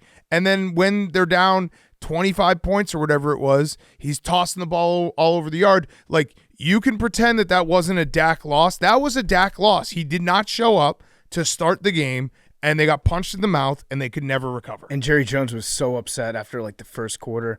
He was slamming his paper around up in the booth, turning around, getting Bill Belichick on the phone. Mike McCarthy's out. Mike McCarthy's got to be done. Or as Jerry Jones said last week, we're going to take this on a game-by-game basis. Yeah. So we have one game to go on in the playoffs. Busiest cat in Texas. I would say that Mike McCarthy did not really show up for this one either. Greg Olson did say, we love Greg Olson. He's a great announcer, good friend of the show, but this was idiotic of him. He said that people would be, like, calling Mike McCarthy right away to hire him. I think he said falling over themselves. I think there's going to be a little cooling off period with Mike McCarthy because this was you just can't look. They looked so bad on offense and defense. Couldn't run the ball. They haven't been able to run the ball really all year. And the Packers just took it to them. Like, they ran it down their throat. The Cowboys are the quintessential front runners. Yeah, build the offense around Jake Ferguson. Yeah. And CeeDee Lamb. Badger. Although there was some people saying that CeeDee and Dak were mad at each other during this game, mad at each other going into the game. I don't know if I buy that. I feel like Dak just played poorly today. He played poorly. You know what he did? I don't know if this is, I hope I'm not getting got, but the Louis Vuitton thing. Oh, yeah. I've got the quote right here. That was so bad. Go ahead, give it to us. So Dak Prescott has set up Sense. Dak Prescott has set up reminders for himself about reaching this year's Super Bowl. I've got a lot of Louis Vuitton stuff. It's because of the LV is Las Vegas. If I look at my bag, it's all LV. Literally, I just went and got my girl a bag the other day. I'm like, the only one I'm getting is one of these ones with the LV logo on it. That was an easy, simple reminder. So I think Too many bags. There's some Louis Vuitton bags that don't have LV on them. Either way, there was too much pressure in his house by the bags. Yeah. He got the bags were too much for him. He was just staring at reminders of how his season will be a disappointment if he doesn't make the Super Bowl. He should have all year long. Yeah, he should have gotten, I don't know, what's a brand that's WC, wild card. Yeah. Try to win the wild card once. And now he has to throw out all those bags. He has to throw them all out. Like, if you keep those bags, then you're the biggest fraud of all time. The only reason you got those bags is because they say Las Vegas. Yes. Nothing to do with anything else. Give them to so your they lineman. they gotta go anywhere else but your house. If he keeps those bags, he's the biggest fraud of all time. Also, shout out our guy Stink, Mark Schlereth, who called this all the way back in September when Jerry Jones traded for Trey Lance and didn't tell anyone. Mm-hmm. Stink said that's not how you run an organization and that they suck. And he said back in September, they may win a bunch of regular season games because they're talented, but they'll get in the playoffs and they'll shit in their helmets like they do every year. That's the Cowboys. Yeah. That's a perfect quote. Stink's right. Stink was right. They'll shit in their helmets. Okay, so the important thing here. Hank, your Cowboys, you went down to Dallas. You were so excited to get to Jerry's World, to see your Cowboys in action. Tell us, how did the game go from your point of view? I have never seen in person witness someone have the yips like Dak had the yips. Obviously, I wasn't watching the broadcast. I was watching the game. The first interception was a terrible throw, and it was like you could, we had good seats. You could see it happen in front of you, and you could see he was telegraphing the pass. It was a bad throw, poorly thrown ball, got intercepted. And it was like, that was a bad throw. He got sacked on the third down when he just didn't get rid of the ball. He held on to it for too long, got sacked, and it was like, he has the yips. Before he even threw the pick six, I was, talking to the people around me. I was like, Dak has the yips. He can't throw. Like, he literally cannot throw. The defense didn't show up, but Dak Prescott, he had the yips. There was no other way to describe it. After the interception and after watching him get sacked when, he had a bunch of opportunities to throw the ball away and he just held on to it and got sacked, it was like, he doesn't know what's going on right now. Yeah, there was a look. There was a look on his face after the first pick where you could see him thinking, oh, no, it's happening again. And then once you start thinking that way, then it's going to happen again and again and again. Mm-hmm. So what do you do? He was missing. He was CD. Lamb dropped he had that one drop early. That was bad juju. But he was missing everything. It wasn't even like they were. It was never close. It was never close. There was one holding call on Micah Parsons in that first Packers drive. That was how they missed his call. But everything else, the Packers just shit on them. Yeah. So how, as a diehard Cowboys fan, what do you think the future of the team? What do they got to do? I think you got to get rid of Dak. Okay. You can't pay Dak, Disagree. CD, and Parsons. Okay. You got to get rid of Dak. You got to get Bill Belichick in there, clean house, let him run the show. And if they don't do that, I don't know. If they don't get Belichick, guys, I don't know if I can be a Cowboy. It was a tough. I was also not death threats, but I'm not going to say that Cowboys fans were the most welcoming to me. Oh, at the end of the game, what happened? At halftime, people were they weren't nice. I'll tell you that. What were they saying? You were wearing a Dak jersey. I was wearing a Dak jersey, and they were like, "Dude, why are you here? This is all your fault." And I was like, "Did you remind?" Dak has the yips. The Cowboys have never lost a playoff game until Hank Lockwood got involved. Did you also remind them that stay in the concourse, dude? That's what you did for the Patriots, right? And I was like, "Yeah." Oh. And so I did. I was like, "All right, I'll try it." That didn't work either. Yeah. Did you remind the guy them? that said it wasn't it wasn't friendly. He was basically he didn't block the entryway or back to my seats, but he kind of stepped in front of me. It was like, "You're staying in the concourse, right?" And I was like, "What do you mean?" He's like, "That's what you did for the Patriots." And I was like, "All right, yeah, dude, I guess, yeah." I didn't feel that way. I didn't, the Patriots times I did it. It was a feeling thing. It was like someone from above was speaking to me, being like, "Go on this concourse." I didn't get that feeling, but I felt obligated to because this guy basically threatened me if I didn't. Wait, God? You're saying that God told you to stay on the concourse?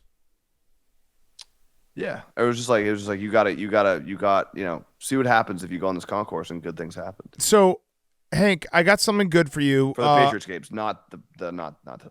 Our esports reporter Darren Ravel. By the way, shout out Darren Ravel. I know MLK Day is a big day for him. Hopefully, he can show us all his paraphernalia and collectibles. I like Memorabilia. I like paraphernalia. Like No, it's it's paraphernalia. Like it's bongs. Yeah.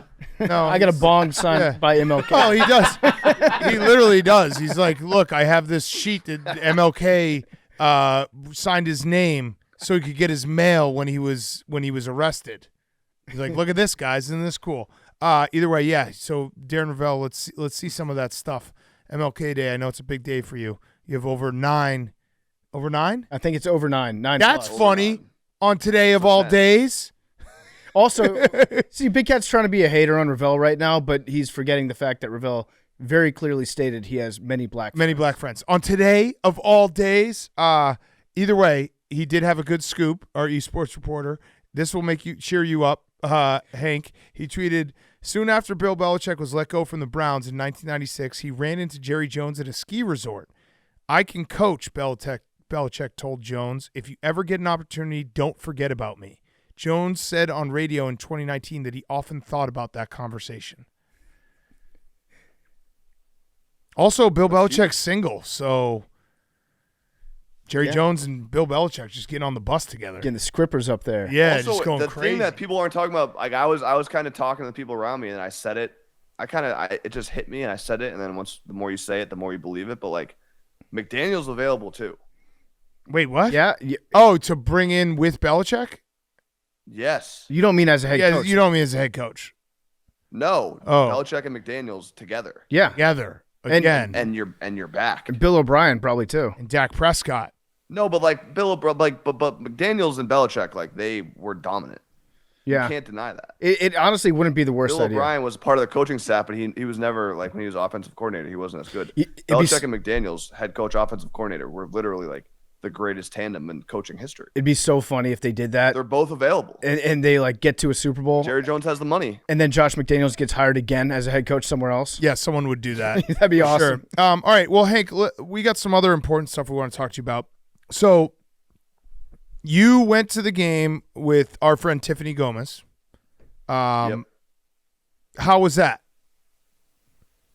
It was fun. We had a good time. As a Cowboys fan, what's it like leaving in the third quarter? We actually stayed. But I'm not going to call anyone out specifically. But we did. I'm sure we'll get into the pool thing. We did make the bet, and then Tiffany was like, "If the Packers cover this on their own, I'll also jump in the pool." So we stayed because we were like, maybe the Packers are going to get 54 points on their own. Right. Yeah, who left, They're though? close. After the game was over. you were about to say after the game somebody was left. over, and Yeah. no, we stayed. I'm saying we stayed. Okay. Yeah. But Cowboys fan, die hard. We stayed, and then pictures were like, let's take some pictures. And in my head, I was like, if I just watched the Patriots get fucking waxed, the last thing I would be doing is taking pictures. But there was a lot of pictures being taken by Cowboys fans down on the field after that performance, which was stunning. It was Well, stunning. it's Jerry World. You gotta go see it. It was crazy. Sometimes the stadium is bigger than the team.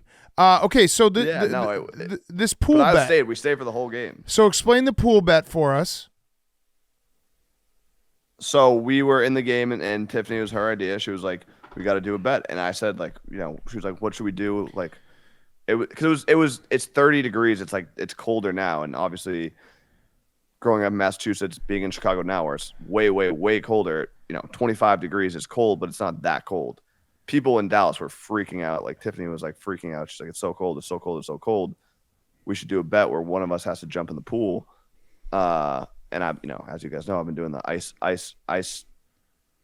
buckets, whatever you call Cold them. tubs? Ice Yeah. buckets. Yep. Cold tubs. So I was like, sure. Ice let's do bucket it. challenge? Yeah, the ice bucket challenge every day. And I was like, let's do over under. But we kind of were talking about it. We didn't make it official until I think it was after the Packers scored their second touchdown. So I just looked at whatever the live total was, which was 54. Mm-hmm. And I told her, I was like, pick over under. Like, it's your choice. The total is 54. You pick over, or pick whatever you want. I'll take the opposite. and she picked over. Obviously, that cash. There's and 80 the loser points had to scored, jump yeah. into Yeah. the pool. So, So- she thought there would be a lot of scoring going on this weekend. You weren't quite so sure there would be as much scoring. Well, I just said whatever you take, I'll take the opposite. Okay, all right, Got it. nice. So then the pool bet happens. So you have to jump into the pool. Let's put the clip in, and I actually want to put it in for even podcast listeners because if you haven't seen the clip, this should make you go watch the clip because you won't get to see it if you're listening to this, but you'll get to hear it, and you have to go watch it. Hank jumps in this pool, and Hank, I gotta say, so Max and PFT came running in, and they're like, "You got to watch this video," but the minute you said, "I'm gonna run on hardwood floors with wet feet," I was like, "Oh, I think I know where this is going," but then it's even a better plot twist. So let's play it. Cowboys lost, everything lost, over, hit, I want to die. It's 30, maybe it's 20 degrees in Dallas. This pool is probably colder. 14. 14 degrees. Oh my god, oh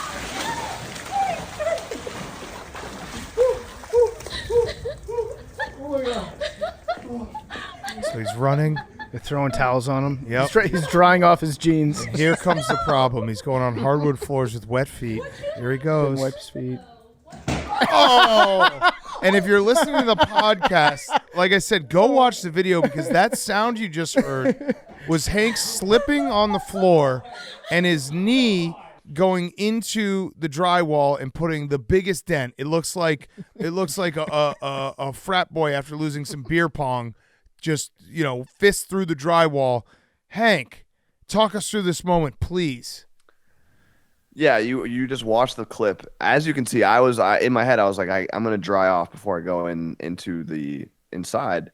And Tiffany was behind me. She's like, just go in. She said that in the clip. She's like, just run in. So I was like, all right, I'm just gonna sprint, get to the showers as quick as I can. And I didn't realize like I'd hurt, and I think my scream got blocked by the sound of the wall because I thought I screamed pretty loud. And then I just ran into the shower after, and I was in the shower, and I was like, did I actually fuck up the wall? Like, and they were like, oh yeah. My knee is pretty fucking sore, and yeah, it was. I guess it was good. I don't know. It was. I mean, it was. I'm just a content factor. It's an I don't know what all-time. else to say. It's an all-time video. So I assume, being the gentleman you are, you've been plastering Tiffany's walls since then. Yeah, we're gonna go to Home Depot tomorrow. Got it. We're gonna take Got care of it. Are you gonna a little? Oh, by the you gonna way, use a little. my flight got canceled. Oh, Oh, shit! So you have to stick I'm around. not even joking. Shit! Yeah. I'm not You're gonna be in even Dallas till Tuesday. You're gonna have to. I have Damn. no choice. You could use some caulk. Yeah, that could work on the wall. Have you thought about caulking your wall? Yeah, I don't know. We're gonna take care of it. Okay. What was all it- right, what was take it- care of it. Nice. Yeah. What did it feel like hitting Tiffany's back wall? It hurt. It hurt a lot. My knee is sore. Yeah. My favorite part of the video, besides like all of it, was after you hit the wall, and then she's following you with the camera, and then you just dip out. You just dip the fuck out because it looks like you realize what happened. Freezing. It looks like you realized what happened, and you were like, "I'm just gonna sprint to the bathroom and pretend this never happened, and maybe just leave out the back door, and then she won't see me ever again." Yeah. Yeah, I actually didn't know that. I said I got in the shower and I was like, is the wall actually fucked up? Is she mad at you? I obviously felt it, but I didn't know if there was like my knee just really hurt or if I actually put a hole in it. Is she mad? Is she upset with you? No, she's probably still laughing. Like she's I mean, it was hilarious. It's an all-time the video. funniest thing that's ever happened. Hank, Yeah. it's such a good video. I immediately texted Dave and I said that it was a Milton Hank move to have that happen. That was a Milton Hank. And he hasn't replied. He might have gone to bed. I contemplated calling him to be like, you have to watch this video because it was so good. And the remakes, I'm going to watch this video, I would say probably 500 more times The sound is so good. in the next week. Like the remakes are great. It felt. I think memes did the video because I felt like I was doing a Looney Tunes. Like I Yeah, he did it. slid. I felt in the moment like I slipped on my feet 10 times. Oh, memes immediately rushed to his computer and just started just fucking firing off remakes. He's like, I got 5 hours of work in front of me right now. It's just so perfect. So, Hank, last question for you. Our investigative reporter, Jersey Jerry, did you see this tweet? I did see this week. Okay, so our investigative reporter, Jersey Jerry, he's probably the best investigative reporter out there. He said, just doing some detective work, Henry. It seems to me like this is Ms. Gomez's recent emoji use. So she posted a picture of her text conversation with her mother, and one of the emojis that's frequently used is the eggplant emoji. So Jerry was wondering. I'm not wondering. PFT's not wondering. Jerry's wondering, can you confirm if this eggplant emoji was used in text with you? It was not used in text with me, no. So, Okay. I don't know. I don't know who it was, but it was not me. Okay. That's all I Maybe can to her say. friends being like, Hank's coming over. Yeah, I just know it wasn't me. That's all I Maybe can say. maybe she just has you saved in her phone as the eggplant. Yeah, who knows? Jerry's on the case, though. I'm sure we'll find out. Jeez. So overall, what would you rate your experience in? Let me do the Roback question. Roback question, RHOBACK.com. Use promo code TAKE, 20% off your first purchase. Q-Zips, polos, hoodies, joggers, shorts. Roback.com. Do it right now. Best Q-Zips, polos, hoodies, joggers, shorts, fleeces. It's cold. Get the vest. They have the best clothes out there. Hank, how would you rate your experience in Dallas? My personal experience in Dallas was fantastic. 10 out of 10, great time. Experience as a Cowboys fan today, it tried me. I got to really think some things. If they don't get Belichick, like I think this might be it. I'll say that. Yeah. Well, they're fucking terrible. The Cowboys fans were not nice to me. And Dak Prescott's horrible. Like literally is a quarterback that can't throw. He had the yips. Like he could not throw. He could not throw. Every drive, it was like this guy doesn't think he can make a completion, and then he didn't. And then he threw like the pick six was bad. The first interception was bad. It was stunning stuff to see. I don't know how Cowboys fans can get up for this team. Yeah, it's a rough every thing. year. They need Belichick, And they and do. They need McDaniels. And the beautiful thing about Cowboys fans is they do and they will continue to get up for this game. Mm-hmm. Every year. They're the best front runners in the world. Like in training camp next year, we're going to say exactly what's going to happen to the Cowboys, and they're going to be like, fuck you guys, Dallas is back, title town. This year's different. You see what we did to the Giants? Yeah. And it's going to be awesome. And I'm going to love every second of it. Now, Hank, there was a report today that Arthur Blank's private jet flew up to Boston, and then it flew, I believe, to the Virgin Islands, potentially with Bill Belichick on an interview. So if Belichick goes to the Falcons, would you become a Falcons fan? No, I mean not like. It's the same as Brady and the Bucs. Like whatever team Belichick coaches for, I will. They'll be my secondary team. If he becomes Dallas, secondary team to Dallas. Yeah, that'll be huge. Yeah, your secondary team, Dallas. It needs to be. If he goes to the Falcons, I'll root for Bill Belichick. If he goes to the Cowboys, I will be a fucking diehard Cowboys fan. Well, you already are. Yeah. You'll continue does that to make be. sense? Yeah, you'll continue to be a diehard Cowboys fan. In fact, if Belichick goes to Belichick goes to the Eagles, I'm mandating it that you have to be a Cowboys fan next year. I'm so happy this story arc. Belichick's not going to the Eagles. Fuck the Eagles. Fuck their fans. I'm so happy this story arc has happened for you because Mac, it's like but they're you gonna needed lose. a but you needed a full. Do you want to lose, Max, or do you want Belichick? Or do you want to win, or do you want Belichick? He thinks they could lose in the divisional would you round rather? and still fire If Sirianni. they lose in the divisional round, I still think they fire Sirianni. Yeah, he thinks that. So, but Hank, this story arc is so great. Would you rather make it to the NFC Championship or get Bill Belichick? NFC Championship. You needed a humbling, and becoming a diehard Cowboys fan has been a perfect humbling for you. Yeah, I was because I did. I guess this was after Thursday's show, and we were talking about Belichick, and then I went home, and I got more in my feels after the show Thursday night. I watched like a 28-3, like the 1 hour long recap where it's like most of the important plays, but it's still a long version of the game. And I was like, holy shit. And so when the Cowboys were down a lot, even at halftime, like 27-7, I was like, oh, we can still come back.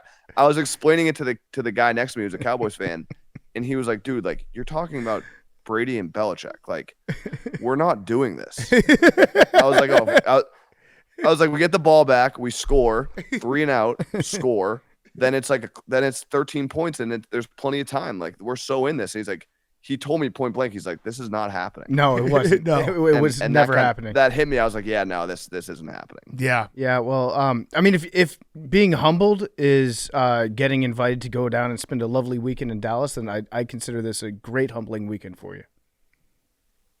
Yeah, and weekend/week, because I don't like I went to check in for my flight. It was like, you can't check in till 6:05 a.m. tomorrow, meaning it's 6:05 a.m. Tuesday. Another night. But it was booked for tomorrow morning. Good so luck. Yeah. Good luck, Hank. Well, Hank, Yeah. please tell Tiff we say hello. Give our best. I will. Yeah, give her I will. your best too. I will give her your guys' best. Okay. I appreciate From that. you. Yeah. Thanks, Hank. But thank you, Hank, and thank you for reporting on scene in Dallas. I know how important it was for you to get down there for this game, and I know that thank you guys for the opportunity. you hate the fact that your flight got delayed, and that you won't be back for another day. But What are you gonna do all day? God gives its toughest battles to its strongest warriors, or whatever the hell that saying is. Yeah, I don't know. She's got a cool golf cart. I'll probably ride around on that. Maybe play Okay. some video games. Okay. Watch the Bills. Yeah. If you want to feel bad for me, I put all my bets in before I left Chicago. Props, spreads, games, 13 bets between the Chiefs, Texans, Cowboys, Lions, 0-13. Really? Every single bet, nothing. Every game spread, every game total, a bunch of props, a bunch of parlays, nothing. Hank, did I see that you signed the wall that you broke? Yeah, You autographed it? I did. As a love sports business reporter, how can I get my hands on that? Her wall? You want The signed wall. Yeah, signed wall. We Yeah. should sell that to Ravel. Goes for a lot of money. We'll trade it to him for the handcuffs that MLK was, had, when he was arrested or something. Yeah, I don't know, Jake. You might have to come down and carve it out yourself. Oh, okay. All right. You want to go carve out Tiff's wall? Maybe Hank can bring it back for me. Yeah, Hank will carve out the wall. Bring back a piece of that wall, Hank. No problem. All right, Hank, thank you. All right, miss you guys. Okay. That was Henry Lockwood. Who knows when we'll Hank's see the him best. again. He's We may never no, see him He's again. going to live down there. Yeah. Mr. Texas. We may never see him again. All right, last game. Lions 24, Rams 23. The Detroit Lions have done it. First time in 32 years, winning a playoff game. They mentioned on the broadcast for the first time ever, Lions fans can text message each other saying, we just won a playoff game, because text messages weren't invented till after the Lions' last playoff win.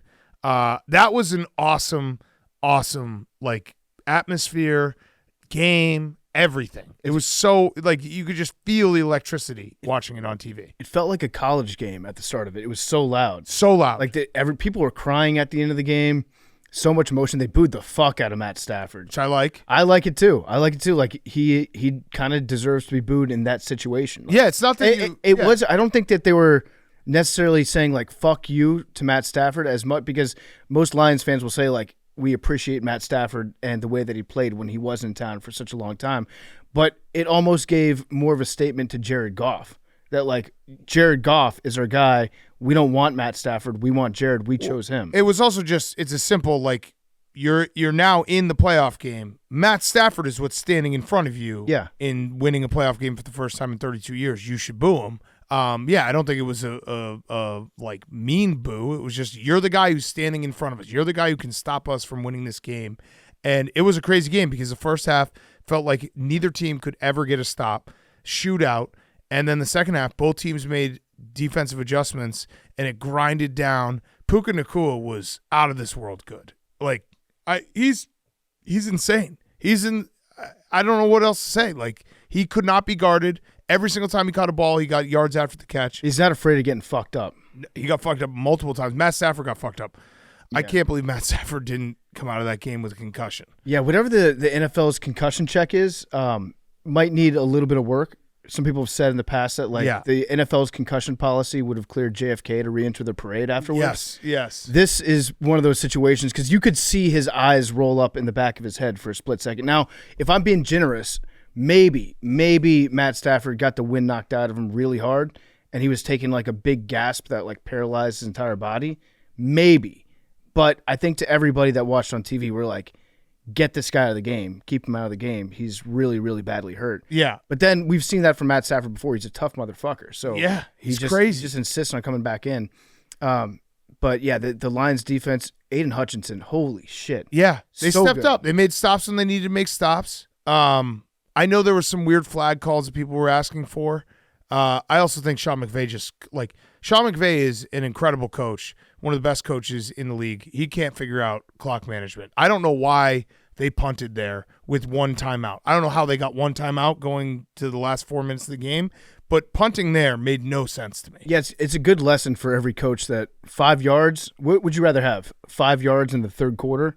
Yeah. Or would you have another timeout at the end of the game? Right. Or yeah, right. Like, don't get your play in. Okay, fine. Take the penalty. Yeah, it's 5 yards. Timeout. But still, Dude, Sean McVay can find 5 yards behind his ear. I actually thought that Dan Campbell messed up by declining the penalty or accepting the penalty because I was like, now the Rams are going to go for it twice here. Never in my wildest dreams did I think that Sean McVay would punt with one timeout left. I think it was about the field goal play. I think they didn't want to give up a field goal right then because then the Rams take the lead, right? So No, I know that, but I'm saying like it would have been a 51-yarder. The Rams have not been able to kick field goals all year, and I thought that accepting the penalty, now the Rams are going to have 2 plays to get 14 yards or whatever it was, and they drop something underneath, get a few yards, then go for it on 4th down. I never even had it enter in my brain that they would punt there. Yeah, I thought they were giving them 2 plays. Right. You could have even taken a field goal from the 60-yard distance, 61-yard distance, and it would have been a better play than punting the ball there. Yeah. Because you ended up getting 30 yards of field position shifted. And you have one timeout. You have one timeout They have to get left. 2 first downs in the 2-minute warning. And they fucked up the 2-minute warning by taking it after the 2-minute warning. They did do that. Yeah, I agree. I was saying at the time, yes, accept the penalty because you need to knock them out of field goal range. Yes. And you need to give your defense a chance to keep them out of field goal range, which they eventually ended up doing. But yeah, the timeouts and everything at the end of the game, it seemed like Dan Campbell was way more prepared for that type of stuff than Sean McVay was. Yeah. I just was texting with my good friend Detroit Don. I wanted to give him a call. He said he's up. So let's just call him real quick for a quick boots on the ground how it was, because he's a long-suffering Lions fan. And he's season ticket holder. Hello. Detroit Don, the man. Hey. All right, give it to us. What was tonight like? Sum it up for us. Oh, my God. Listen, we're feeling on top of the earth right now. There is no question. The emotion in that place after that game ended, it's, just 30 years of pent-up frustration just released, I love it. What about? Did you cry? Yeah, I'm not going to lie. There were tears all throughout that building. What about Superfan? Did he cry? Superfan, I think, was trying to withhold, but I think behind those shades there was some tears for sure. Strong men. So you get another home game, Detroit Don. You're going to that one too, right? Oh, was it 0 degrees when we walked out of the building today? Yeah, hell yeah, we're going to be there. Yeah. All right, who would you rather play, Philadelphia or Tampa Bay? You know what? Super fan of me, we're talking about that. We don't care. Yeah. That's the right answer. I love it. Did you boo Stafford? No, you know what? He didn't get a warm reception. Jared Goff, actually, the fans were chanting Jared Goff's name a couple different times in the pregame, and so it was pretty cool. Stafford didn't get a lot of hatred, but and they didn't cheer him at all. And I saw Stafford's post-game comments. I don't know if you guys saw that. What'd he say? He's kind of dicky. They asked him, they said Sean McVay, they were interviewing Stafford, but they said Sean McVay had just been up at the podium and said, he was happy for, Goff and, his old quarterback in his set. And they asked Stafford what he's, if he was happy for Detroit. And he was very short answer and says he was happy for the players. Oh, Yeah. Oh. So, yeah, it was not pretty. Well, you guys have a tough ass team, and I'm happy for you, man. I know how you're division rivals, but like there's something about sports. 32 years, it's fucking cool. Grown men crying, I love it.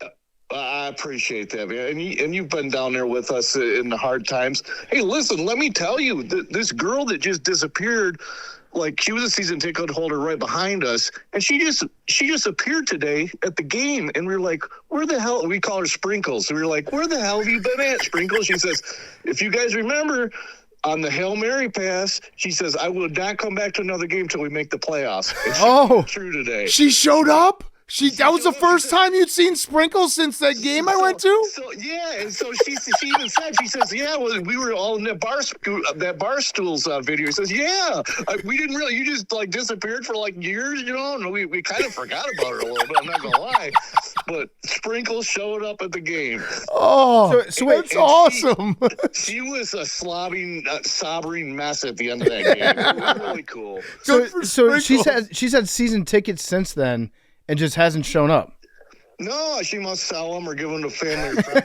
We never really thought about her after that, That's oh awesome. My God, it's like a family reunion seeing Sprinkles. You thought she was gone forever. It was crazy. Well, Tin Man that sits next to me that's all silver-faced and all that. When he came down and saw her, he was like a ghost when he saw her. It's like we were all shocked when we were down there because she was just sitting there, Oh, that's great. Well, Don, thank you so much. Congrats again, man. We're happy for you guys. We know how long of a road it's been, and good luck next week. Thank you, buddy. I appreciate that. All right, talk soon, man. Hey, by the way, you're going. I don't know if you saw, but PFT and I said that if the Lions go to the Super Bowl, you guys are going. Hey, that's awesome. Yeah. Let's just keep going. Let's keep this train rolling. Yes, I love it. All right, see ya. See you, big guy. All right. Bye. Sprinkles, that's incredible. Yeah, shout out Sprinkles. Dude, nothing like having a grudge and staying committed to it. This part of the Lions Stadium is the funniest part in the world because it's all these season ticket holders that all dress up like Tin Man. Mm-hmm. You heard him say that. Yeah. And they're the most diehard people in the world. And that's so great. Sprinkles. Just, I'm not coming back, and then just showing up. They probably thought she died. Yeah, I feel Sprinkles. I feel like secondhand happiness for all of Detroit. Yeah, right. That's what I'm saying. If you can't get behind Detroit Lions winning a playoff game, your heart's dead. It's cold. It's black. It's rotten. Unless you're a Rams fan, in which case I understand. But I mean, this is it's a transcendent moment in sports. Getting to see the collective weight of the world getting lifted off of an entire city. It's the Lions are in the Bears division. I don't like the Lions. I want to beat the Lions every time I play them. But if you can't be happy for sports fans and also just be like, that's what it's all about. You watch sports, you give all your energy, you give your time, your money, everything to have these type of moments, to have these type of nights where the 32 years of suffering all kind of wash away. And I know it's just one win. They gotta keep going. And I would say all Lions fans are like, we got to win a Super Bowl. But having that first step has to be the best feeling in the world. And it's like, if you can't be happy for that, then you're not a sports fan. Yeah. You just can't, you shouldn't watch sports if you can't just remove yourself for a second and be like, what they just experienced tonight is what every sports fan should want to experience. And it's cool to watch. It's what makes sports great. And the fact that Dan Campbell was the coach to do it, it's a perfect fit. It is. It's such a good fit. He was on the 0-16 team. Now he's your coach. And I read a tweet from our friend Isaac, who's up in Detroit. Yep. And he said that when Dan Campbell got the job, he spent, I think, a day or two calling long-suffering Lions fans. Yeah, they did a contest, and he won it. And just telling them what he was going to do, how much their fandom was appreciated by the team, how he understands the pain that they've been through, what they're looking for. It's just a great story. It's a guy that he has embraced Detroit.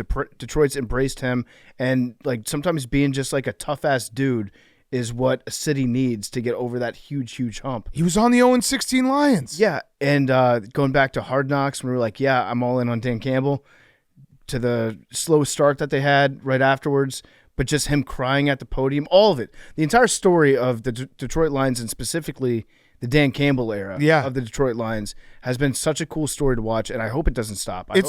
I hope they keep winning. I would love nothing more than to see the Lions in the Super Bowl. It's also kind of back to what I was talking about with the big flip with Michigan fans who are having a hell of a week, Michigan Wolverine fans and Lion fans.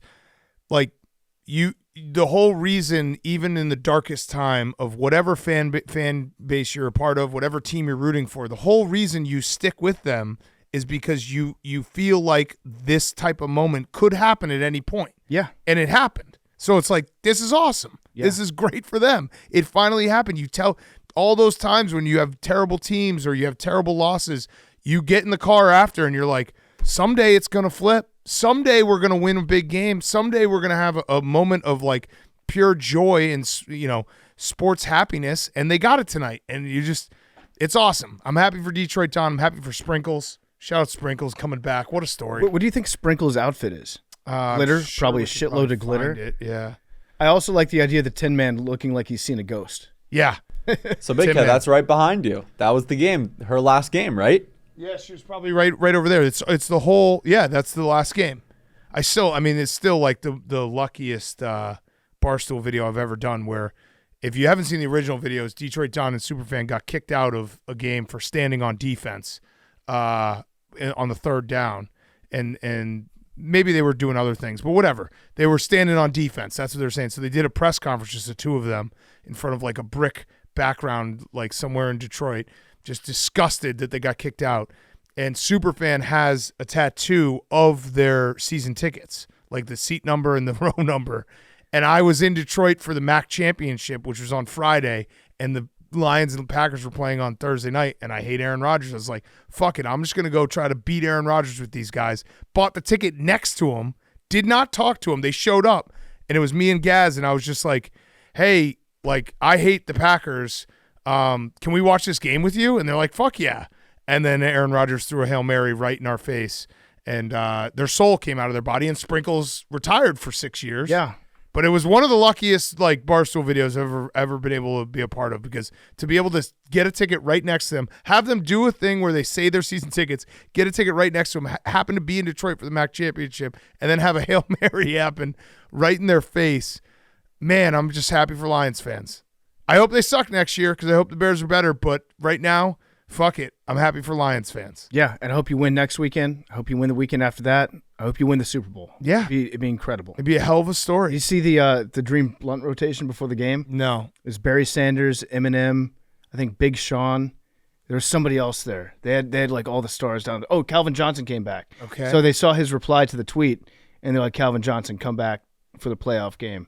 It's just cool seeing Detroit like that. Yeah. It really is. Yeah, they're passionate sports fans, and they've been kicked down a bunch. So, this was also like the Lions, especially in that first half. They just played man football. They just ran it down their throat, play action, like they were hitting everything. I know that it was tough in the second half, but they eked out the win. Yeah, and Detroit had, I think, a pretty reasonable complaint against the refs on that false start that they called, where they should have extended that drive. That should have been a first down. But then almost immediately right after that, they had the pass interference that wasn't called on the Rams. Yeah, the Puka Nacua got his jersey tugged at the end of the game. Yeah, too. So ultimately, I don't think that this would be a blame it on the refs game, but you ended up overcoming it anyway, so it doesn't matter. It's just a good time. Good time to be a sports fan, because you look at it and you're like, that's going to be me one day. Yeah, right. That's what I'm saying. Yeah. You can't see yourself. If your team stinks and you can't see yourself in what Lions fans are going through today, then like give up. Yep. Because that's the hope at the end of the tunnel. Okay, so perfect segue, because the Lions, it is the ultimate ball don't lie moment. The Lions win this game. The Cowboys lose. The Lions do get their second playoff game at home, which was what they were basically robbed of when the refs fucked up in Dallas a couple weeks ago. So now the Lions are going to host the winner of the Bucs and the Eagles, a game we have not previewed. Max? Mr. Cat, Go ahead. what do you want me to say? Whatever you're feeling. This is the preview. You said let's do it on Sunday. Let's do it on Sunday. I'm going to start with this. I'll start with this. Okay, you can start with that. Okay. You start with this. Let's see. Let's find this. What was it? Quez Watkins and... This is such a weird thing that you're obsessed with. I'm not obsessed with it at all. I saw it and I was like, what is going on? It's a weird thing. It's something that every single team. Okay, ready, PFT? the You can history decide of if it's sports weird. has No, ever I said. don't know what it is, so I It's want to know if literally it's weird. next man All up. Let me turn your mic. Quez Watkins says Jalen Hurts texted him, when that phone rings, be ready to answer. Quez says he texted him back, shit, I've been ready. Quez, that's our mindset. He's got trust in me to go make plays, and I'm going to go do that. Why didn't he just call him then? What? He texted him. Because the phone wasn't supposed to ring then. But he's saying, be ready for my phone call? No, he's saying when the phone rings, like greatness on the other end. Got it. When greatness is calling, don't be afraid to pick up the call. Shit, I've been ready. Yeah, it's next man up. It's just another way of saying. Are you saying next that he's man hurt? up. Are you saying that Jalen? No, I'm saying AJ Brown is hurt. But it sounds like they're just on text message. Like I wouldn't call someone. I just text him. So is he going to text him and he's going to be ready? I mean, you guys are looking way too much into the wording of this. I think it's weirder that this got out. Well, Quez Watkins said it. I know, but that's It's not private news. text It's messages. just not news. It sounds like It's a new. quarterback I'm saying- reading it off a news site. It's a quarterback. Yes, that's because everything is news because it's NFL playoffs and they're looking for everything to talk about. I think Quez It's was the just quarterback. Quez was just trying to brag that Jalen Hurts had his number. But shouldn't have Jalen Hurts called Quez Watkins and be like, "Hey, next time I call, be no ready." one calls under the age of 38. That's what I'm anymore. saying. That's why he should have said when the text message comes, be ready. And he'd be like, "Shit, I've been ready." Okay. This is great pregame analysis. It's the dumbest story and quote, but it bothered Max so bad when I brought it up that I had to well, bring it no. up again. Well, you were like, what's the deal with that Quez Watkins quote? I'm like, what? Yeah, a quarterback telling a backup to be ready when the starter no, he is. texted him. That would actually concern me more, given Jalen Hurts' finger injuries. True. I don't want my quarterback texting a guy. I don't know. I just feel like you should, like texting someone being like, "I'm gonna call." Just call. It was metaphor. Oh, but it was used on a real phone. You got who cares? This is the worst. This is the worst pregame analysis. You know ever. what? You know what? Max always says that when we're making really good points. Yeah, This is really good point. Max horrible is, no, point. no. You always interrupt the best parts of part of my take to be like, "This is stupid." And now Quez Watkins has to sit there and be waiting for a call.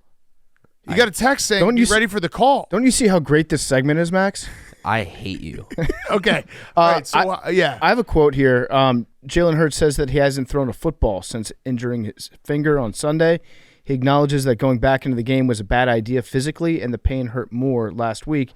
He said everything is a challenge when you have a finger out of place. What day was that quote? That was last Friday.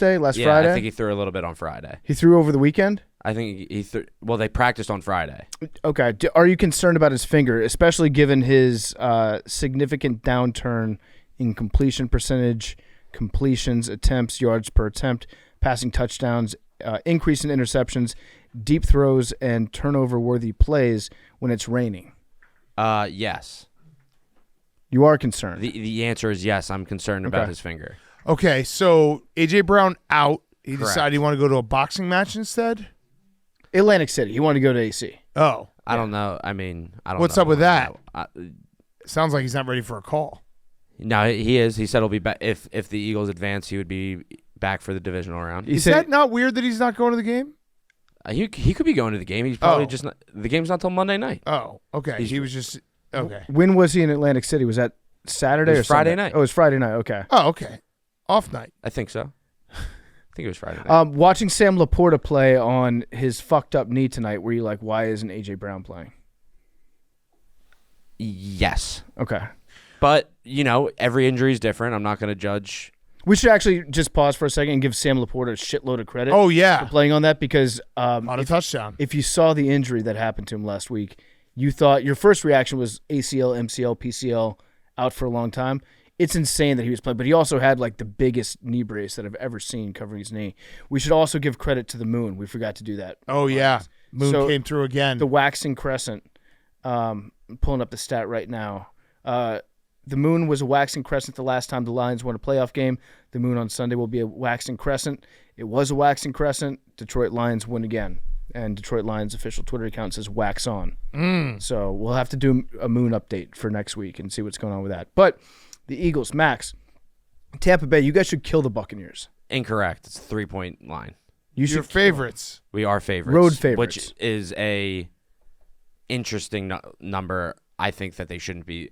The fact that A.J. Brown was ruled out and it went from 2.5 to 3 is interesting. Well, Baker's banged up too, right? Wait, but Quez Watkins So is getting the Jalen call Hurts. though. But did you factor in the Right. I forgot about the call. I will say this: the Cowboys losing has changed everything. You in were so Philadelphia. happy today. It has changed everything. The entire vibe of Philadelphia. Is because your rival lost. Correct. Okay. I would love for you. Yeah, no, I wanted the pack. I kept on saying when the Cowboys, as fun as it was to watch the Cowboys lose, I kept on being like, now's the time I want the Cowboys to come back and win because that would be so awesome if the Packers lost. They lost in such hilarious fashion too. I know, but they would have been even more hilarious fashion than a Packers loss if they lost when they were up like 28. Right. I was rooting. I was saying that in the gambling game to everyone's like, nah, let's watch the Cowboys. I understand. It was one of those situations where I got outweighed there. There was a lot of, Cowboys haters that wanted to see them die. I stepped aside. But yeah, no, you're right. And it also, nothing the Eagles can do tomorrow is worse than what the Cowboys did today. That's loser talk. No, it's not. And actually, I'm saying that more of a lot of pressure has been taken off out of that locker room. I don't know if that's the case. That is the case. Because Dallas was so bad. Oh, then that's weird. That's weird. Weird. Yes. That is weird, Max. That's weirder than the Quez Watkins call. It's not. It is. That's very weird, Max. So you think they're going to play free now that the Cowboys lost? Yes. Let me tell you this, Max. The Eagles were the laughingstock of the do not- entire the league for the players- last 4 weeks. The players and the do not Cowboys give a just fuck that the Cowboys lost. You are so wrong if you don't think if the players care. You that the think that Cowboys the lost. Eagles watch the Cowboys lose and they're like, oh, thank God, now people won't talk shit about us. They're not going to say it out loud, but inside of their head, yes. I don't like where your head's at. So Max. you need the Steelers to win Max, too. Max, No. you're not ready for this. You weekend. guys don't. You're crazy not ready. if you don't think that. You're not ready Like, for this it's game the tomorrow. playoffs. You have to win. I Doesn't think, count moral victories. I think you're talking about It's what not the a moral- fans feel, not what the players But that feel. also goes into it. There is a lot of bad shit that has been going on in that locker room for the past couple weeks, and the Eagles have been the laughingstock of the league for the past 5 weeks. That is a fact. They had a very weird hype video that the team put out. Yeah, Yes, every- there is Jason a Kelce- bad juju that has been going on Yeah. in that locker room and in the city of Philadelphia for 5 weeks now. The hype video And- that they put out with Jason Kelce, and he does the narration of it, and he Yes. starts it out by saying we're very frustrated. You're frustrated. It was the most downer hype video ever. Yes. Yeah, no, but it was the most real hype video ever because if they did anything else, it would have come off as what the fuck are they doing? Because they read the vibe of the entire city and were like, we have to acknowledge what is going on here or else everyone will come after us and being like, this is not what we want to see right now. Right. So, you feel good going into this game. No. I don't, but take off the headphones for a sec. no. I want to talk to the listeners. Please take off the headphones. Can you hear me right now, Yeah, he can hear you. Jake? Can you guys hear me? You can? I'm editing the show. I'm going to hear this and Okay. For the listeners, the way this is set up now, we need the Eagles to win. And we need the Eagles to win because Max said something. He slipped up on the walk to the studio from the gambling cave. We do a little walk. It's kind of like the NBA when they enter the arena. We all have music and Get your fits off. Walk, yeah, we get our fits off. Max said, "We can beat the Lions. The Lions just won their Super Bowl, so we need the Eagles to win because Max will be all the way back in. If the Eagles had to play the 49ers next week, Max would have been like." Whatever, we're going to slaughter. It doesn't matter. We win, we lose. Who cares? Now, he is so close to being all the way back in. And if he's all the way back in, he is so close to getting sad, depressed Max sitting on this couch while we laugh at him. He also was saying that he way would rather play the Lions than the Rams. Right. not way. But I'm not. I heard everything you just said, and I don't care about saying it. If the Eagles win, I don't think that the Eagles are going to win tomorrow because, number one, they're very banged up. They haven't looked good in the past 5 weeks. What about the Cowboys losing? There's no. There's nothing. What about Todd Bowles? You're going up against Todd Bowles. There's nothing to point to the fact that the Eagles are going to win tomorrow. There's no factors that are in that are. What about the phone call? What about the fact you got a better roster? Jalen Carter. But I don't even know if that's with all of the injuries. I don't even know if that's true right now. What about the hype video?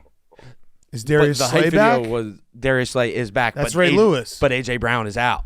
Right. And Jalen Hurts is playing with one hand. Is Devontae that isn't Smith his back? throwing hand. That's not good. Is That's Devontae not good. Smith back? Devontae Smith is back. Oh. However, I am not scared to say that if they do win tomorrow and look competent doing so, I will be all the way back. Oh, so we need like it. that, So yeah. everyone needs it. We're going to be streaming. But if Tune in. but I'm expecting them to lose, and when they lose, it's fire Sirianni and everything else that I have been saying. But I'm not scared to say that if they win tomorrow and look competent doing so, I'm all the way back. And then all you got to do is win one game in San because Francisco. AJ Brown has said he would be back for the divisional game. Reed Blankenship will be back for the divisional game.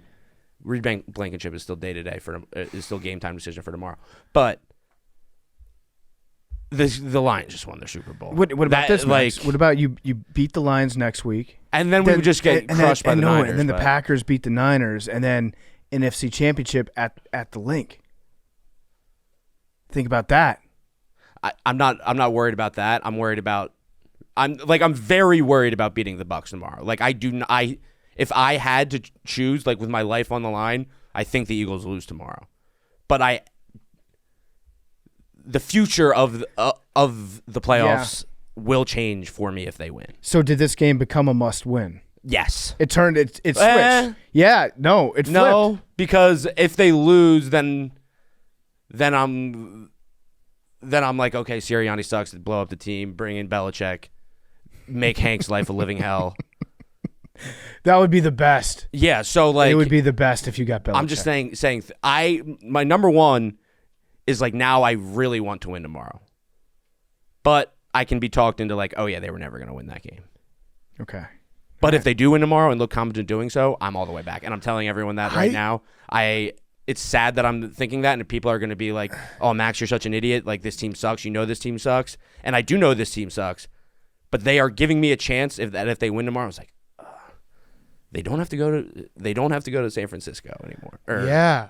I divisional. think you guys I don't think that I think Baker Mayfield's injuries are a little bit more than we realize. It's not more than Jalen Hurts. But he looked bad in the Panthers game. Like he pressure up the middle, Jalen Carter. Yeah. No, I mean, the team has played very bad. You see how quickly I got him back in, and No. then he's like, yeah. Wait, no. Yeah. No. I don't know. I know the game's gonna start tomorrow. I'm gonna be like, we're gonna Stephen Shea. That's the other thing, Stephen. Yeah, no, you're up against. I'm up against the worst. He's a mental assassin. He's been called a mental assassin. He's a mental assassin. There's no one like him. I'm just more excited for the game tomorrow. Okay. All right. Now you're more for the excited. game. So now we're building him back. I think you're going to smoke him. I don't. Wow. I still like smoke. It's a gun to my smoke. head. If I choose, like they are going to lose. They are not a good football team right now. But if they look all right, like there's a path. The path is opened. Okay. There was no path. There is a path now. There is a path but I now. still think that they're going to lose tomorrow. There is a path now. All right. So last thing before we get to who's back of the week. So tune into our stream tomorrow night. I think I'm going to bet the Eagles. I'm on the Eagles. Yeah. Yeah.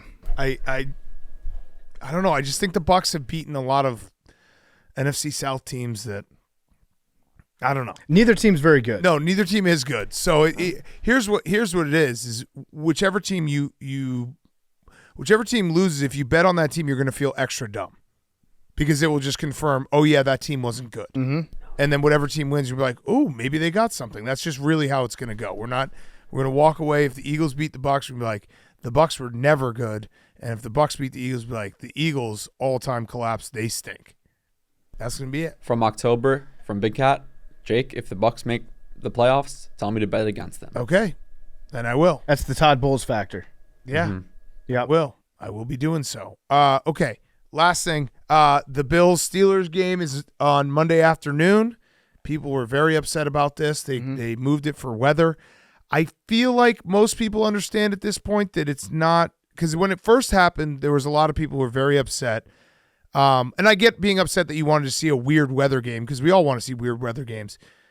I'm pretty sure they canceled the game or moved the game because of people getting to the stadium is the problem. Yes. Not the actual players playing in the game. Correct. Right. It had nothing to do with the players, maybe a little bit to do with the fans in the stadium, but it was mostly the snow on the highways. Was there like a stay-at-home order? There was a travel ban starting at 9 p.m. on Saturday night. I think it went all the way through Sunday. Also, Buffalo is one of the weirdest weather cities like ever, in that you could be standing in Buffalo and it could be sunny, and you could be standing in Orchard Park and it could be like, hell has frozen over. It's the lake. Yeah. Lake of the year. Lake effect is crazy. Also, people were very mad at me that I pointed out it is a federal holiday on Monday. We're still working. A lot of people do work. A lot of people don't work on MLK Day. Yeah. It's like I looked it up. It was 50-50. Somebody said, it might have been Che that said maybe they're going to do this every year. I don't think and so. I don't think they are, because the NFL would like to get ratings for games, and games on Sunday get probably 4 times as many ratings as a game in the middle of the day on Monday. And I know that we have the best job in the world, so it's like I was like bonus football, and there are people who have to work. There's also people who have to work on Sundays. Yeah. There's people who have to work on Sundays, people who have to work on Mondays. And it's called preachers. I just had a bunch of people replying to me about their own personal situation, being like, I have to work, so it's bullshit. And then other people being like, I don't have to work, this is awesome. Again, I think it's probably 50-50. Also, it starts at 4:30, and you can stream every game from your phone now. Yeah. So if you got to just steal from your boss. Steal from your boss and watch the game on your phone. Like, it actually sucks the worst for Steelers, because the Steelers, I would think that in a weird weather game, that would help them out way more than Steelers fans were very upset. Yeah, they it were felt like, targeted towards them. Yeah, targeted towards them. Because, if there's a way the Steelers are going to win, it could be a 13-10 game played in the snow. Right. That, to me, feels like something that could very likely happen. But, yeah, I guess they told people to stay at home, because if you go out in that weather and you get covered by the snow, you get stuck, then they can't have people that go out and rescue you. Correct. Like, it's very hard to get to you on the highway. So they're like, no, stay at home, and then we'll do the game on Monday. Hopefully the lake will calm down. It's an interesting dynamic when people are like, the governor shouldn't have anything to do with this, and get the government out of this. And then if they got stuck on the side of the highway, they would have to call first responders to help them. Yeah, I wish that Cuomo was still the governor and he gave one of his PowerPoint press conferences. Was his nipple ring? With his nipple ring protruding. Disgusting. Yeah. No, it sucked, because I was, Sunday came around, I was like ready for 3 games of football, but I also understand that if it's like people could potentially be stranded in their cars, and like first responders could be taxed, where you have people who have emergencies who can't be reached because of the stadium. Whatever. We'll get through it. They're still going to play the game. It was funny that they had Bills fans come out to help shovel snow in the stadium, and then they turned it into like an open air amusement park. Yeah, Bills Mafia. They were sliding down the poles and shit. It was great. It was like, it reminded me of when they do Bark at the Park. Yeah. Or when like sometimes water parks will have a dog weekend at the very end of the summer. Yeah. And the dogs just go fucking nuts. That's what Bills Mafia was doing inside the stadium today. Yeah. It rocked. But yeah, imagine this. Imagine Andrew Cuomo getting on TV, issuing the order. He's like, this is very serious weather. Stay home. Look how cold it is outside. And then he just licks his nipple ring, and his tongue gets stuck to it. Yeah. Like, be careful out there, guys. While outside, don't try to put your tongue in your assistant's asshole. Yeah. Please be safe. But yeah, I mean, again, I know that we have a job to watch sports, so I'm very lucky. I'm excited for bonus football. It sucks for some people who have to work, but there's also a lot of people that aren't working on Monday. What are you gonna say, Max? It's also hilarious they're cucking the NBA. Oh, again. Yes. Yes. NBA it's just now gets Christmas fucked. and MLK Day, both NBA days Yep. that have NFL taken over. See ya. NFL just flexing on them. Yeah, I don't think this will be something they just do it, because it did feel like an incomplete Super Wildcard weekend, only having 4 games. Yeah, it was weird. Next weekend, I think, is my favorite football weekend of the year. Yeah. Divisional round. So much playoff football. Some great matchups. Well, one set, but some potential great matchups. Mm-hmm. Don't look ahead. Don't do it. Don't look ahead. Oh, don't. I was going to say Steelers-Ravens. Okay, yeah, Steelers-Ravens. Steelers-Ravens. These two teams don't like each other. Way. I nailed all 4 picks. Steelers-Ravens. What about C.J. Stroud up against the young gun versus the old gun? Yeah. C.J. Stroud versus Mahomes, even though Mahomes isn't old. Yep. These are some great matchups. Mm-hmm. Yep, that's what we meant. We got the Eagles going to the Lions. That's going to happen. Congrats, Max. Congrats, Max. Good job, Max. Nope. Oh, man, you're so down on the Eagles. All right, let's do Who's Back of the Week, and we'll wrap up the show. Brought to you by our friends at Stella Blue. Stella Blue Coffee right behind me right here. Stella Blue Coffee. Listen, it's winter. Hot cup of coffee. I think I had 5 cups of coffee today. Try to keep myself going. It's delicious coffee. You can buy it on StellaBlueCoffee.com. You can buy it on Amazon. We got different flavors. We have pods, whole bean, ground. Everything StellaBlueCoffee.com. It also, we're giving money back to the dogs. So I think we got a big check coming in February, our quarterly check to Paws Chicago, where I adopted Stella. So this weather is not great for dogs. She was not happy being out there in the cold, but we get the business done. But StellaBlueCoffee.com. Go right now, buy some really delicious coffee, and support some dogs. So thank you to everyone who buys it. And who's back of the week? PFT. My who's back of the week is ESPN being big fat phonies. Ooh. Big fat phonies. And they got caught being phonies. Ooh. So every year, the National Academy of Television Arts and Sciences presents the Emmy Awards. Okay. And ESPN, dating back to 1997, has been submitting fake names for Emmys, getting trophies for Emmys, and then giving them to honor talent who were not eligible to receive the awards. What the fuck? Yeah. So they got caught. I don't know how they got caught. I have a theory of how they got caught, though. The way that it's set up is certain production members and behind-the-scenes people are eligible for certain Emmys, and like the host of a show would not be eligible to receive that trophy. Okay. For that show. Okay.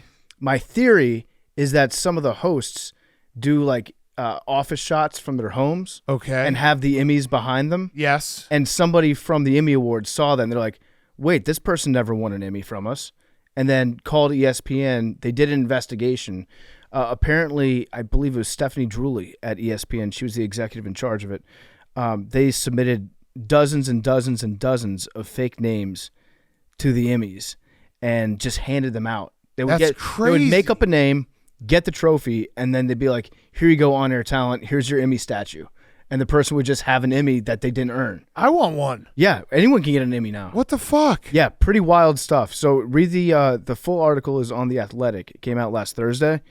It is it's wild stuff. So That's yeah, insane. It's nice to see phonies being recognized as phonies. Sometimes I want to give ESPN an Emmy for being the phoniest. Wait, so they're just fake Emmys behind everyone we're watching? Well, they're real Emmy trophies, But they're fake. They didn't win them. but they themselves. did not win those awards. Yeah, we need to get some fake Emmys. We should. Can we? Yeah. Jake, find us some Emmys. Do you want me to like submit us for awards? No. I don't want to win a real There's, Emmy. like, I just Amazon want. Yeah, I just want an trophies. Emmy. I want get a like replica, a really good looking replica. Okay. get like maybe like 12. Just tell me. I'll give you my credit card. Get like Yeah. 12 fake Emmys.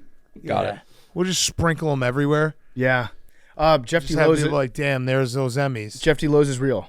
Is it? Yeah. Well, I thought it was. Oh, because wasn't he working at ABC? So ABC, who? ESPN, Yeah, Jeff D. Lowe's. Disney. Mm. Uh-oh. I need to take a closer look at that trophy and see exactly who it was made out to. I want to get some fake Emmys. We need to get some. Yeah, just fake Oscars. Yeah, well, get us an Oscar too. Emmys and Oscars? Yeah, Wait, and actually, aren't the Oscars tonight? Something's tonight. I wouldn't mind a Lombardi. Get us a Lombardi. Maybe a AVN Might award. be a little Yeah. expensive. Get an AVN and get a Moon Man too. Mm-hmm. Oh, we tried to get some aggro crag. We should really get some aggro. Yeah. Yeah, we want to get. Let's get a whole. Oh Trophy wait, the case. Emmys are tonight. Yeah, let's get a whole trophy case. Let's get a whole trophy case. We'll put it maybe over there and just be like, look at all of our trophies. Okay, my who's back of the week is Jerry Reinsdorf being the absolute worst. So this was obviously a story I think a lot of people saw, but the Bulls did their Ring of Honor.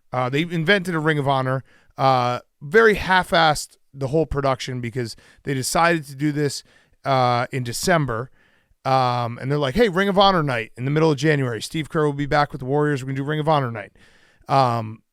You know, the normal, the guys that you think of when you think of the Bulls franchise, you know, Michael Jordan and Scottie Pippen and Dennis Rodman, they won't be there. Mm-hmm. But it's the Ring of Honor night. So they put it all together. Again, Michael Jordan, Scottie Pippen, and Dennis Rodman were not in attendance, which is like, that right there should have been, there's no Ring of Honor night. They should have called up MJ and said, what date works for you? Do you want us to play it in your backyard in Florida? We'll play the game in your backyard.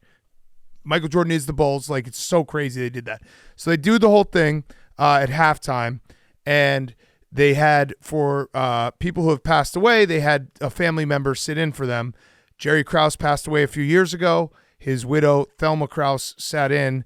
Jerry Reinsdorf knew what was going to happen because Jerry Krause used to get booed at the ring ceremonies when the Bulls were winning championships.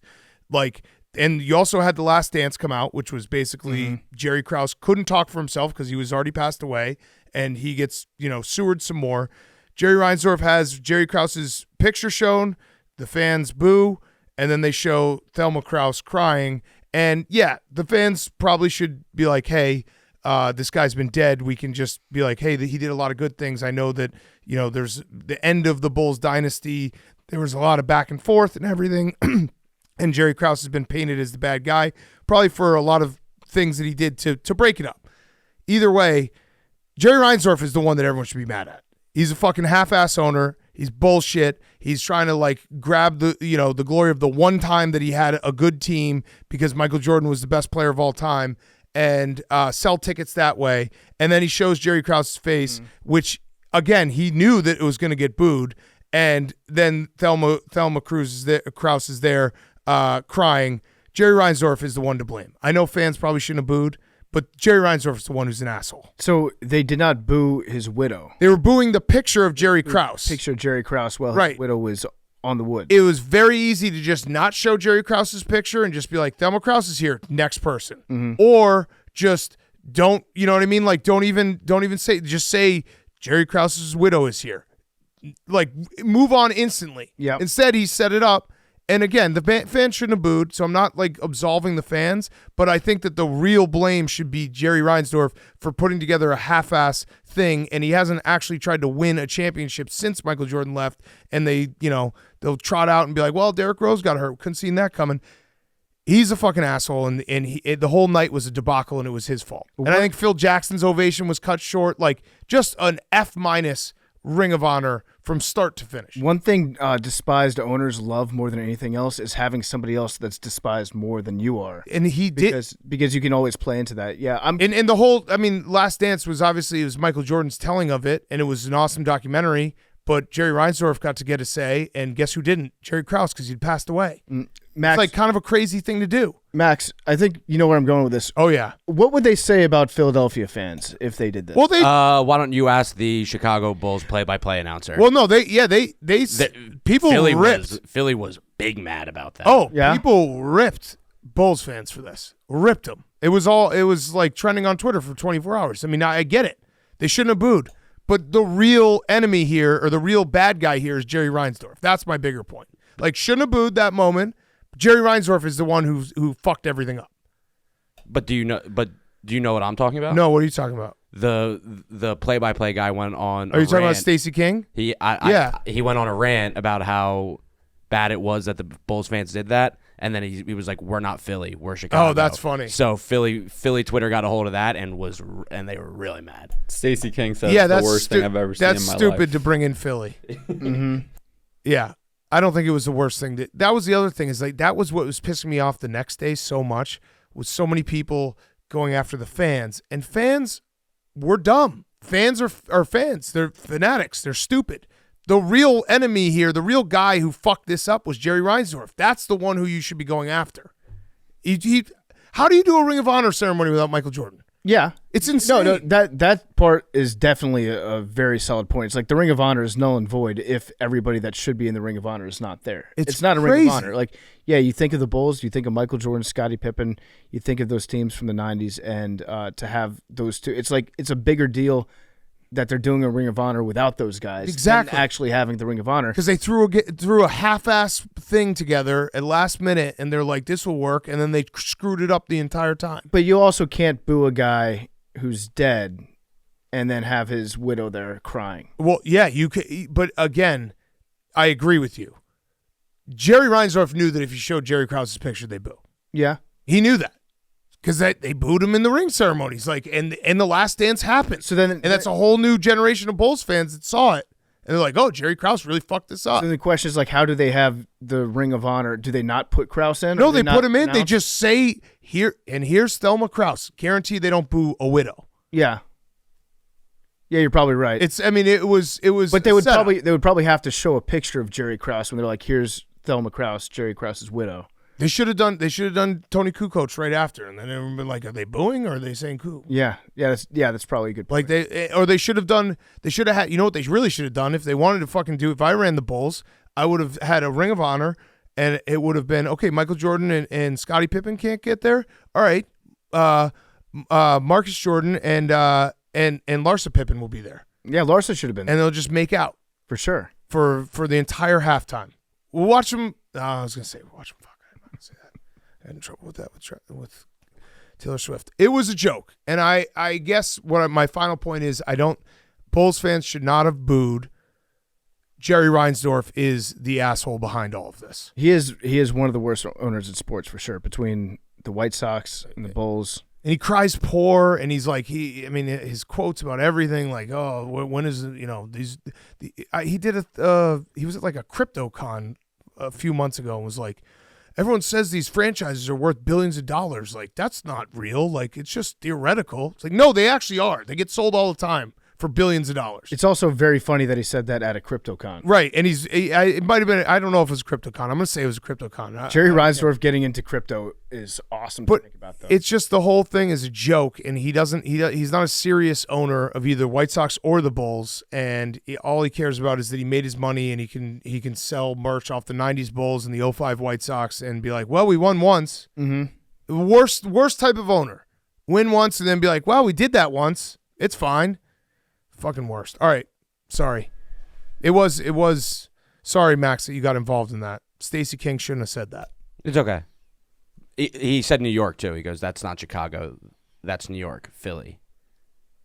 So, it's okay. You would have booed her. For sure. They love New York and with Philly? That's the thing. Is like fans are crazy. Yeah, no, that was another thing that I looked at is that, like, fans will always be very, like, passionate fans will always be find something to be angry about, and like sometimes it's not good, and like you just have like sometimes it comes off in poor taste, and you just have to kind of accept that. If Thelma Krause wasn't there and also in tears, it wouldn't have been a story, and that's where Jerry Reinsdorf fucked it up. I think it was if she wasn't in tears, I think it's not a story. But that's where Jerry Reinsdorf fucked it up. He set it up to fail because if fans are fans and fans are going to be dumb and great, and it's like. That's what we do as fans. We do stupid shit. We do great things. Like, it is what it is. The owner is the one who set this whole thing up, and it sucked. Okay. Also, the Bulls got outscored 48-20 in the third quarter after booing Thelma Krause. Ball don't lie. All right, Jake. My Who's Back of the Week is Dwayne Wade. So, similar type of announcement, but this is all positive. They're building a statue. Nice. They announced it today. Pat Riley, first statue in franchise history. All right. Statues are weird, aren't they? It's like the banner, and then the banner on steroids is the statue. Yeah, but just as a general concept, statues. Just It's a weird thing to do. I'm gonna build a dude out of a rock that people can look at after you die. Yeah, except he only retired like 5 years ago. Yeah, which is weird. You very rarely get a statue of a living person. I guess in sports it probably happens more often. Yeah. But yeah, if there's anybody from the history of the Heat that deserves a statue, probably him. Yeah, definitely. Also, this is maybe probably, Jason Williams. Yeah. What do you think, Jake? I've never asked this. The Heat have MJ's number retired. Yeah, they do. Respect. That's one of the weirdest moves ever. Respect. Mm-hmm. The Heat have MJ's number. They have it's his Bulls jersey. It's hanging in the rafters. It always was like the most cucked move of all time. I think it's a close second, but the most cucked move in basketball is the New York Knicks wearing the Jumpman logo on some of their uniforms. Yeah. That's pretty bad. Yeah, Pat Riley explained it was made as a sign of respect of what Jordan has done for the game. I mean, I like that, but it's also like, I don't know. Philly wouldn't do that, right? They don't hang banners in Philly. That's true. Yeah. Also, Hank probably would have mentioned this as his Who's Back, but he has a new coach. I'm sure we'll dive into it more when he's back. What do you mean? The Patriots. Oh, yeah. Yeah. Gerard Mayo. Yes. People are very mad that I messed up the name. I said Jared. Apologize. I said Jared Mayo. Yeah, Gerard Mayo. I apologize. Probably a good Mayo. call, I guess. A lot of people were saying that he's been like destined to be a head coach. So, I don't know. I would have liked to see Vrabel. Yeah. But Vrabel. Mike Tomlin says he might go spend time with his family, talk it over. Mike Vrabel used to play for the Steelers. People forget.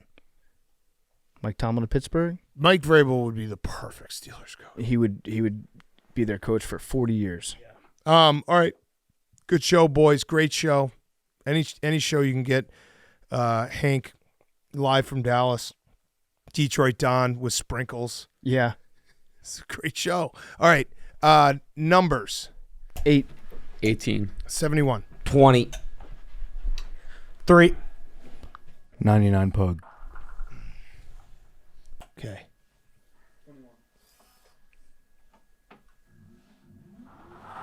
21 for Shane. What was your number, Max? 20. It's 20 every day.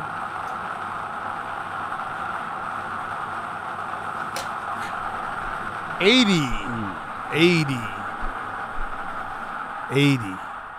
Good luck to Max. Good luck, Max. Good luck, Max. You're going to do a Max. time capsule, Max, after the game? Good luck, Evan We can. Pug, too. Eagles fan. Do you think that even if we win, we should do it? No, not if you win. Yeah, I think no, definitely only- not only if you if we win. lose. No, We'll stand by for that. Yeah. It would be nice for like a 5-minute time capsule just to get all of Max, and then we could talk about the game on Tuesday. Yeah. Love you And guys. you're going to be wearing. No. You I bring back the braids? Pigtails, no pigtails, pigtails. pigtails, pigtails, pigtails. pigtails. I thought we were talking about the pants. Or, Love you guys.